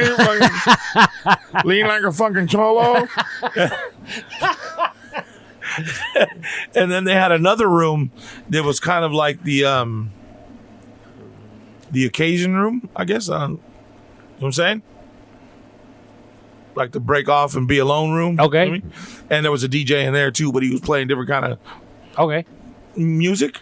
So we would set up a lounge broadcast. Yeah, like a lounge. Okay. So we would set up next to the bar, or what would be the concession stand, right? And so we'd be fucking drinking all night. And then off to the right, so like you walk in to the place, to the left was like the ticket box, right? To the right, you would walk out through a door that was there into another little bar, like a little pub. So if people weren't out on the dance floor or whatever, they found somebody they wanted to talk to, they'd go in there. Okay. Right? So, we'd be hanging out and be like, fuck, dude, let's go over there. So we'd walk over to the next room and we'd go, hey, we get a Bacardi and Coke, blah, blah, blah. And we're standing there, and some dude bumped into the dude that I was working with. And he kind of said, hey, man, I'm sorry, let me buy you a drink. My boy bought him a drink, and he's standing there. Next thing you know, my fucking boy drops his drink and he's fighting. And we're getting into it with these two dudes at this fucking bar. And you don't know who's who because it's so fucking packed. And it happened every fucking Friday and Saturday night, bro. And then we would leave, like it would shut down, right? So usually we were off at midnight. Because at midnight, if we had more than 1,500 people, we'd get paid extra. We'd wait for that, and then we'd leave. So, but then, we'd hang around sometimes, and we'd leave, we'd try to get out of there before 2 o'clock. That's when everybody gets out. And all the bouncers there were all from ASU. Is it ASU? No. Yeah, no. No, that's Arizona. What is Albuquerque AU? Albuquerque University? Maybe. Whatever the fucking the big college is right there downtown. So they were all the football players were fucking bouncers there.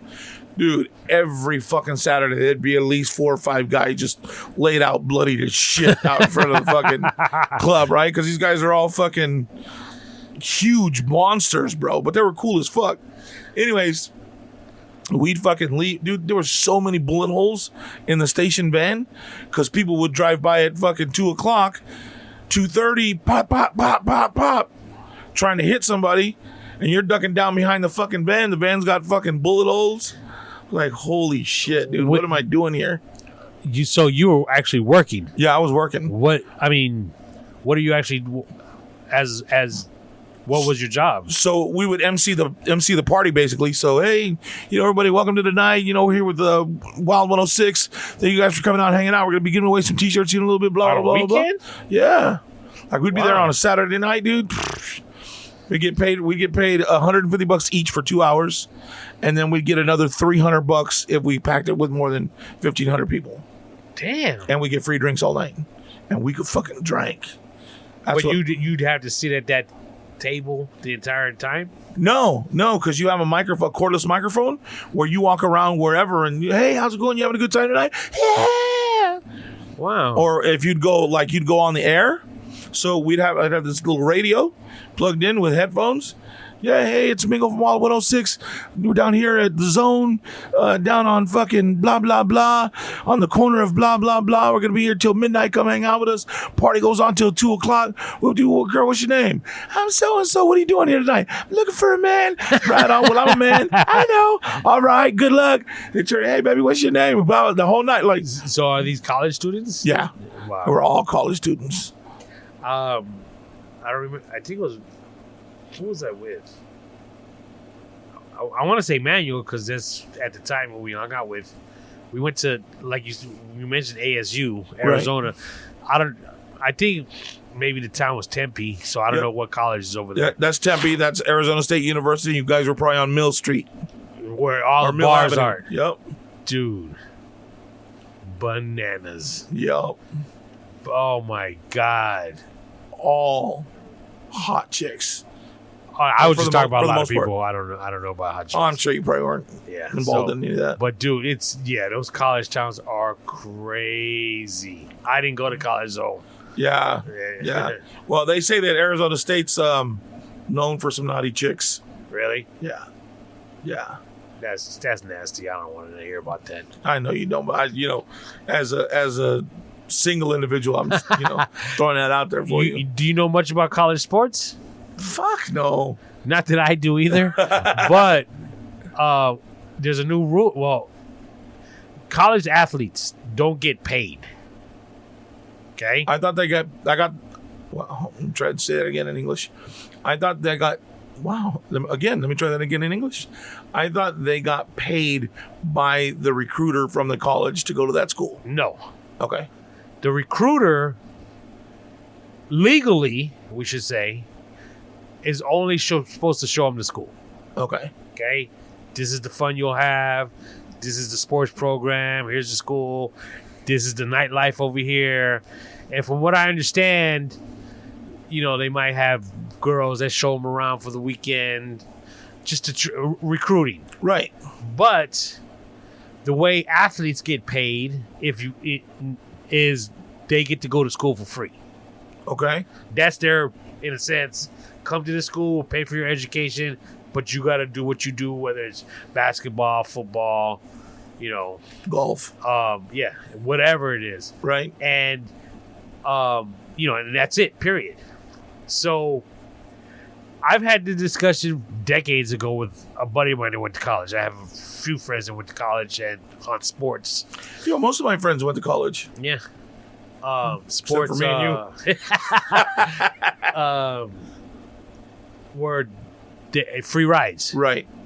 Problem with that is, although the school is free, and let's say they're where they live, but the actual expenses, the day-to-day expenses, are not covered. Also, food and all that kind of stuff is not right. covered. And he's told me he struggled quite a few times to where, they're scraping to go get a slice of pizza. Wow. So he would say, it'd be tough, especially when it's not whatever sport it is, football. If it's not football season, they forget about you. Yeah, pretty much you're on your own until next year. Wow. So we would have these discussions where he would tell me, we should get athletes, because this is after he already graduated. Athletes should get paid, as much money as they bring to school via, the broadcasting, the audience, merchandise. He's like, they should get paid. And I'm like, no, at that time, which I still believe, your payment is your free education. And he was saying, well, a lot of the athletes, they're not in the school. That they got people doing their homework. They got teachers that will pass them regardless because they have to play the sport. Right. So it's not like they're even paying attention to the education part of it, academics, I should say. Right. How shitty is that? Yeah, but again, as he would agree, not all these athletes make it. It's, you got to be the cream of the crop, right, to go professionally. But he was saying, no, we should get paid. I was like, nope.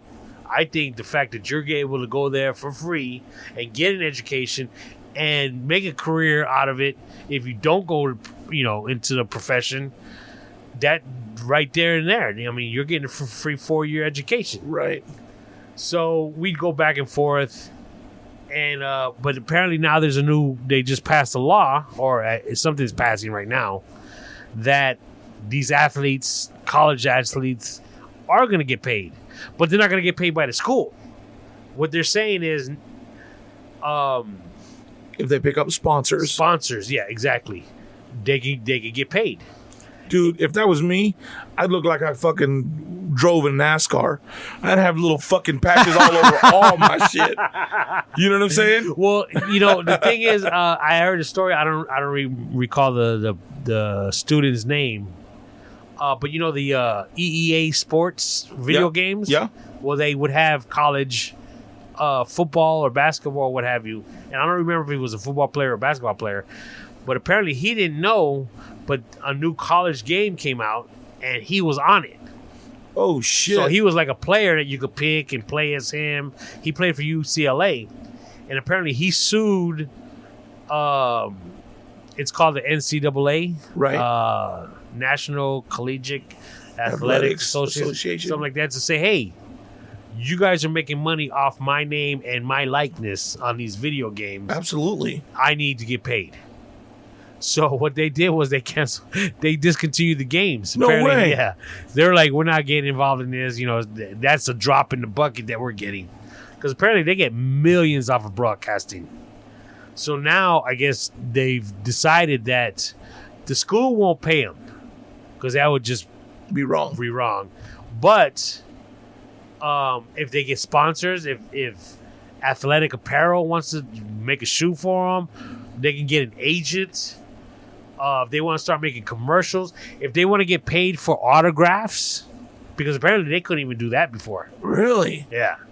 So now they're able to make money off of that. They just can't make money from the school. How long do you think it's going to take before that gets corrupted? Oh, it's already.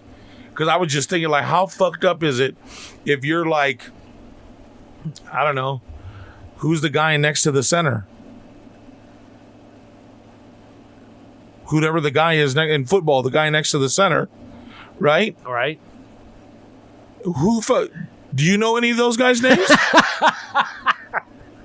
And he's just as important as a dude catching the ball, right? Because if he don't stop those motherfuckers, he ain't throwing the ball, right? You want to know what makes this even funnier?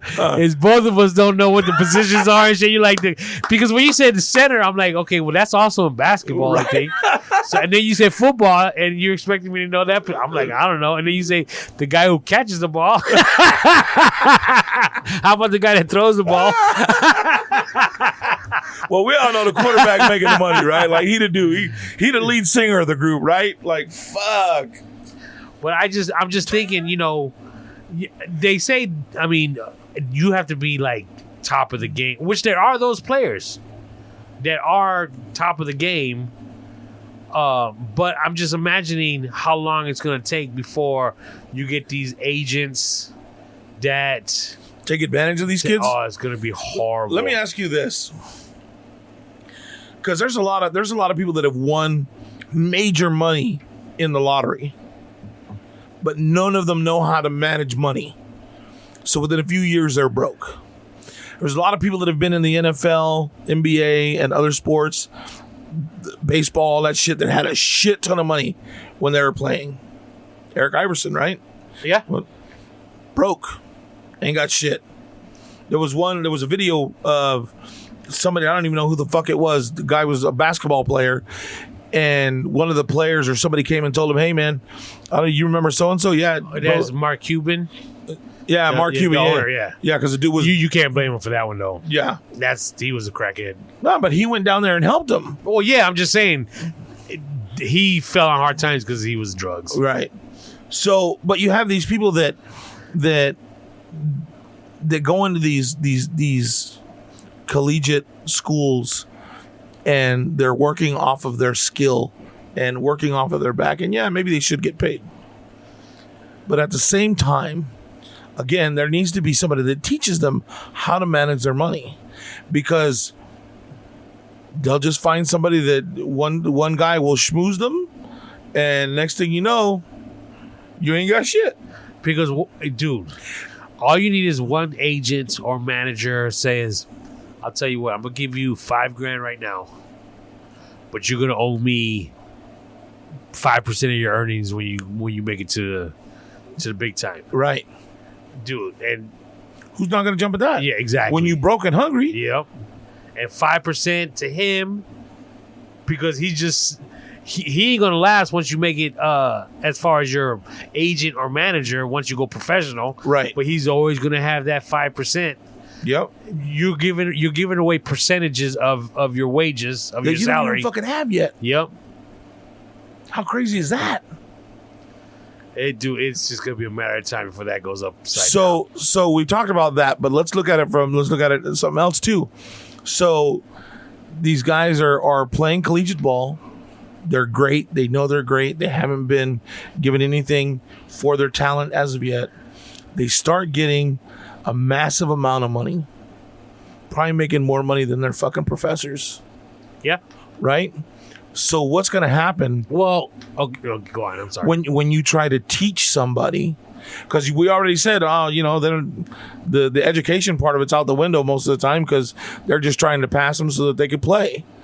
So what's going to happen when these guys start making some real money and give a shit less about the academics because they're already making money, Right.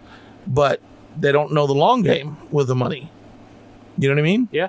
How fucked up are these kids going to be that are dependent on that money, but don't know how to manage wealth? How wrong is that? And in all actuality, that I had the discussion with someone decades ago. Why is a class not taught in high school about how to manage money, Right. balance a checkbook? How much do you pay interest on a credit card if you were to open one and start spending on it? Because kids don't know. No. I didn't know. They used to kind of, not even really touch on it. Not at all. I still don't think they do. I mean, fuck, what was it, 2003, so what, 17 years ago, bro, 18 years ago, we helped this kid from Tulare. He wanted to go to the University of Bakersfield, right? So, or Cal State Bakersfield. So we brought him down to Bakersfield to live with us because he was a friend of the family or my wife's family or whatever. So we brought him down and I said, hey, you need to, fill out this form and you got to mail it. Okay. So he'd come back and forth asking me questions about the form. And then he put it in an envelope and he says, okay, how do I fill out the envelope? What? You don't know how to, what do you mean? I said, well, where does my name go and where does their name go and where do I put the stamp? And I'm like, are you serious, dude? He said, yeah, my parents never taught us this shit. I told you before, that's how my kids were. Really? Yeah. That's crazy. There's so many little things that we take for granted. Yeah. And I dropped my aunt had bought a shirt and a hat. And I dropped a by to her and we were talking and she was talking about how she's got this smartphone and that she could barely use it or whatever. But my second cousin, so my cousin's son, stays there to help them out.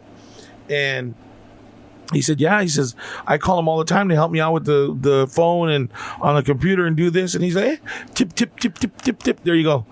He says, but the other day he came to me, he says, hey, Grandma, can you help me fill out this form?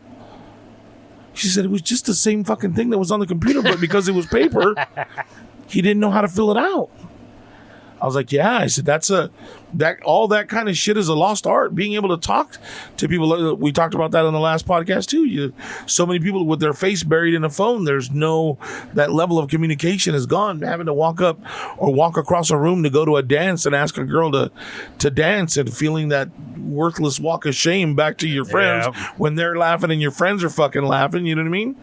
It's all those things that we needed to learn as children and made us who we are. Those battles that we went through, the self-doubt, all that shit that these kids need, especially with the money part of it. I was never taught money. I still struggle with it. You know what I mean?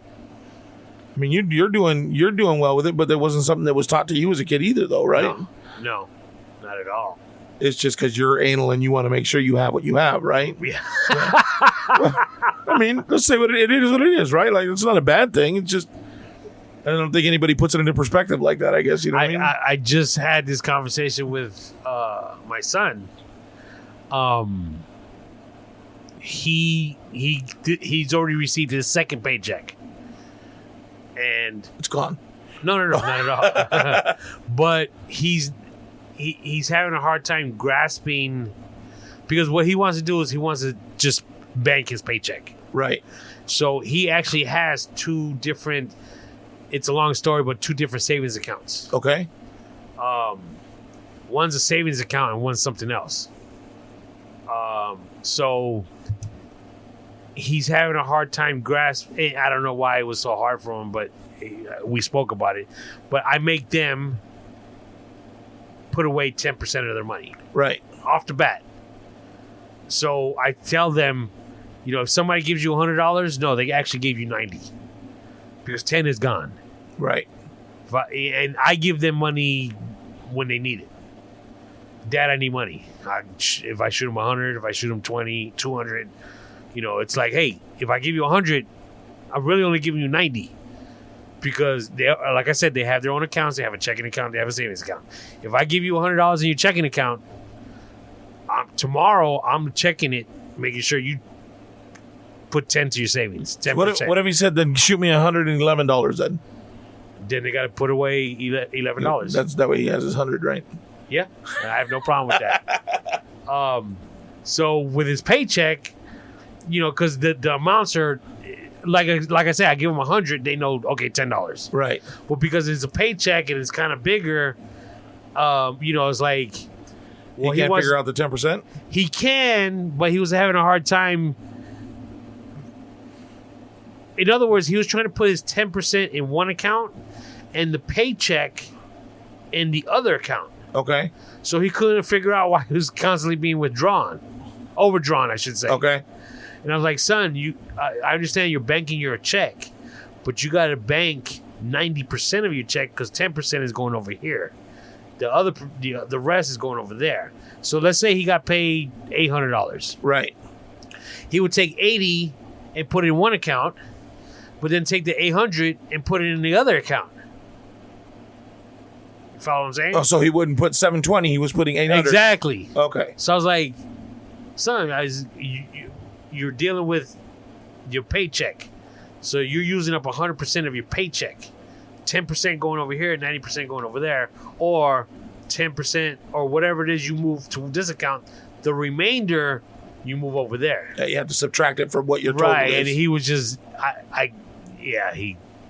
But the most important thing is he was taking it upon himself. I didn't have to tell him, 10%. So,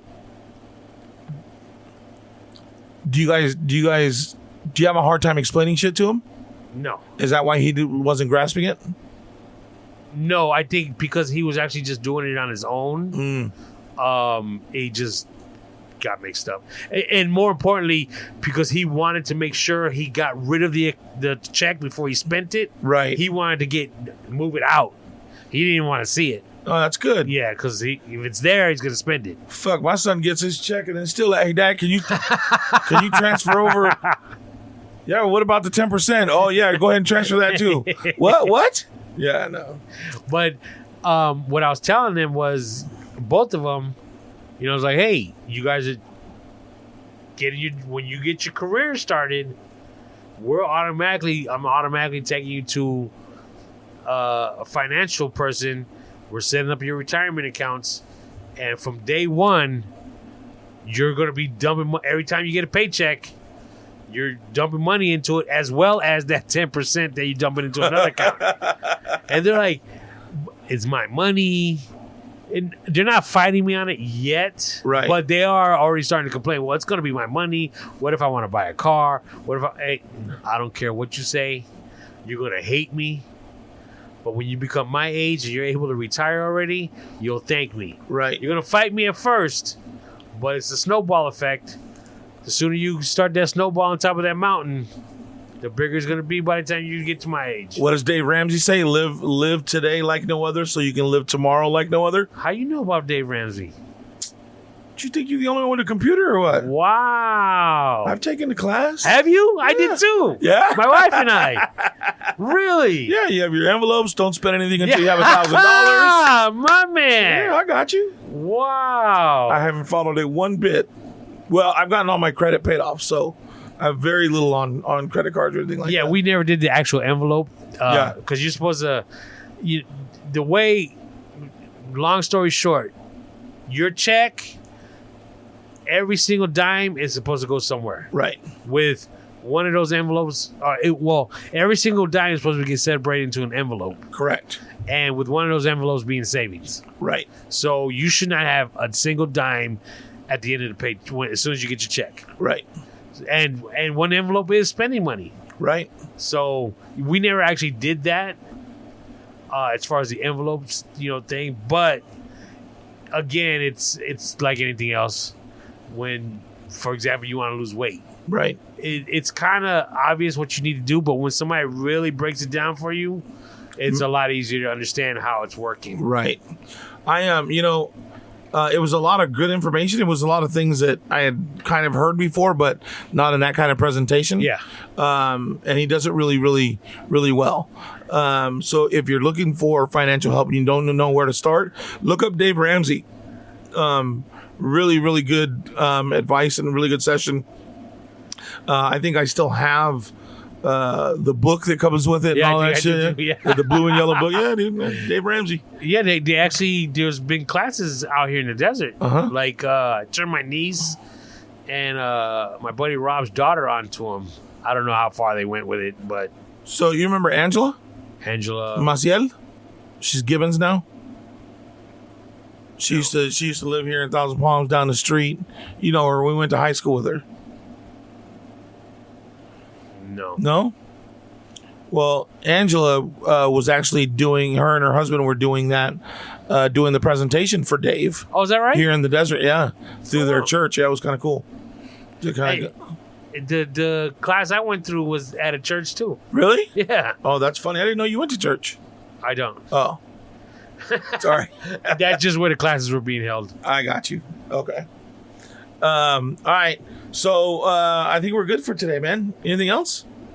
You have some shout outs you got to give? Yeah, I just want to say our buddy Luis and his wife just celebrated their 23rd wedding anniversary. Yes, congratulations. Yeah, very much so. 23 years is no joke, even though I'm up to 25. You want to congratulate me? 25 was a while ago, right? No, my 25th is coming up this year. Oh, I'll make sure I handle that when Clap it up. Time comes. Man. Congratulations, Hilda. You know what? You're a great woman for... No, seriously, Louise and Melissa, congratulations, 23 years. Nothing to sneeze at. No, that's a big feat, man. That's their awesome. oldest daughter, little Melissa, she's training to be a vet. She wants to be a vet. Oh, really? Yeah, she's my son's age. Oh, okay. And she really helped me out watching my dog while I was gone. She offered... she did a great job. It's just funny how, I was just like, hey, all you got to do is just come, let her out, feed her, bring her back in. You can take off. I need you to do that 3 times a day. Once in the morning, because my dog's fallen in the pool twice. Oh, okay. So we don't want her in the backyard. Because what we used to do is just leave the back door open. Like my brother would come, open the back door in the morning. Right. And then come back in the evening, bring her in, and lock close the door. It. Okay. So we don't want that done anymore. So we asked her to come 3 times a day in the morning, let her out, let her run around, go to the bathroom, bring her back in, noon or, afternoon, and then again at the evening. Right. And dude, she was like, okay, if she makes an accident in the house, how do I clean it up? Do you have products? Does she have a leash? I'll take her for a walk. And I'm like, damn, I ain't trying to get you to spoil the dog. I just, right. But dude, she was on it. And so it's really appreciated. Oh, that's dope. Thank you. And again, Chris Granillo. Yeah. Art. Hey, check him out. He'll be on our gram. Yep. Did a great job. Yeah, make sure you check it out. You can go to Madhouse Sideshow on Instagram. You can also order your Madhouse Sideshow T-shirt and hat from there. Just DM me with sizes and where they need to go, and we'll get you guys taken care of. By the way, very glad that you're back. I know I didn't mention that while you were gone. No, but I did. Actually, I did every time you came on. But you know what? I'm glad that you're back. It's a different feeling show, and I'm sure the audience is glad to have you back too. And I guess I won't be talking crazy nonsense now. I appreciate that. And I apologize if I made you feel or look bad with our conversations earlier. I don't. We were just conversating. Yeah, I'm not tripping. I was good. All right, cool. No, I'm just kidding. Sebastian, out on the town, having some luck. So Good for him. hopefully things are working out for him. I'm sure he'll be happy with his guitar pick. Thank you for thinking of us while you're out of town. And love you guys. See you next week.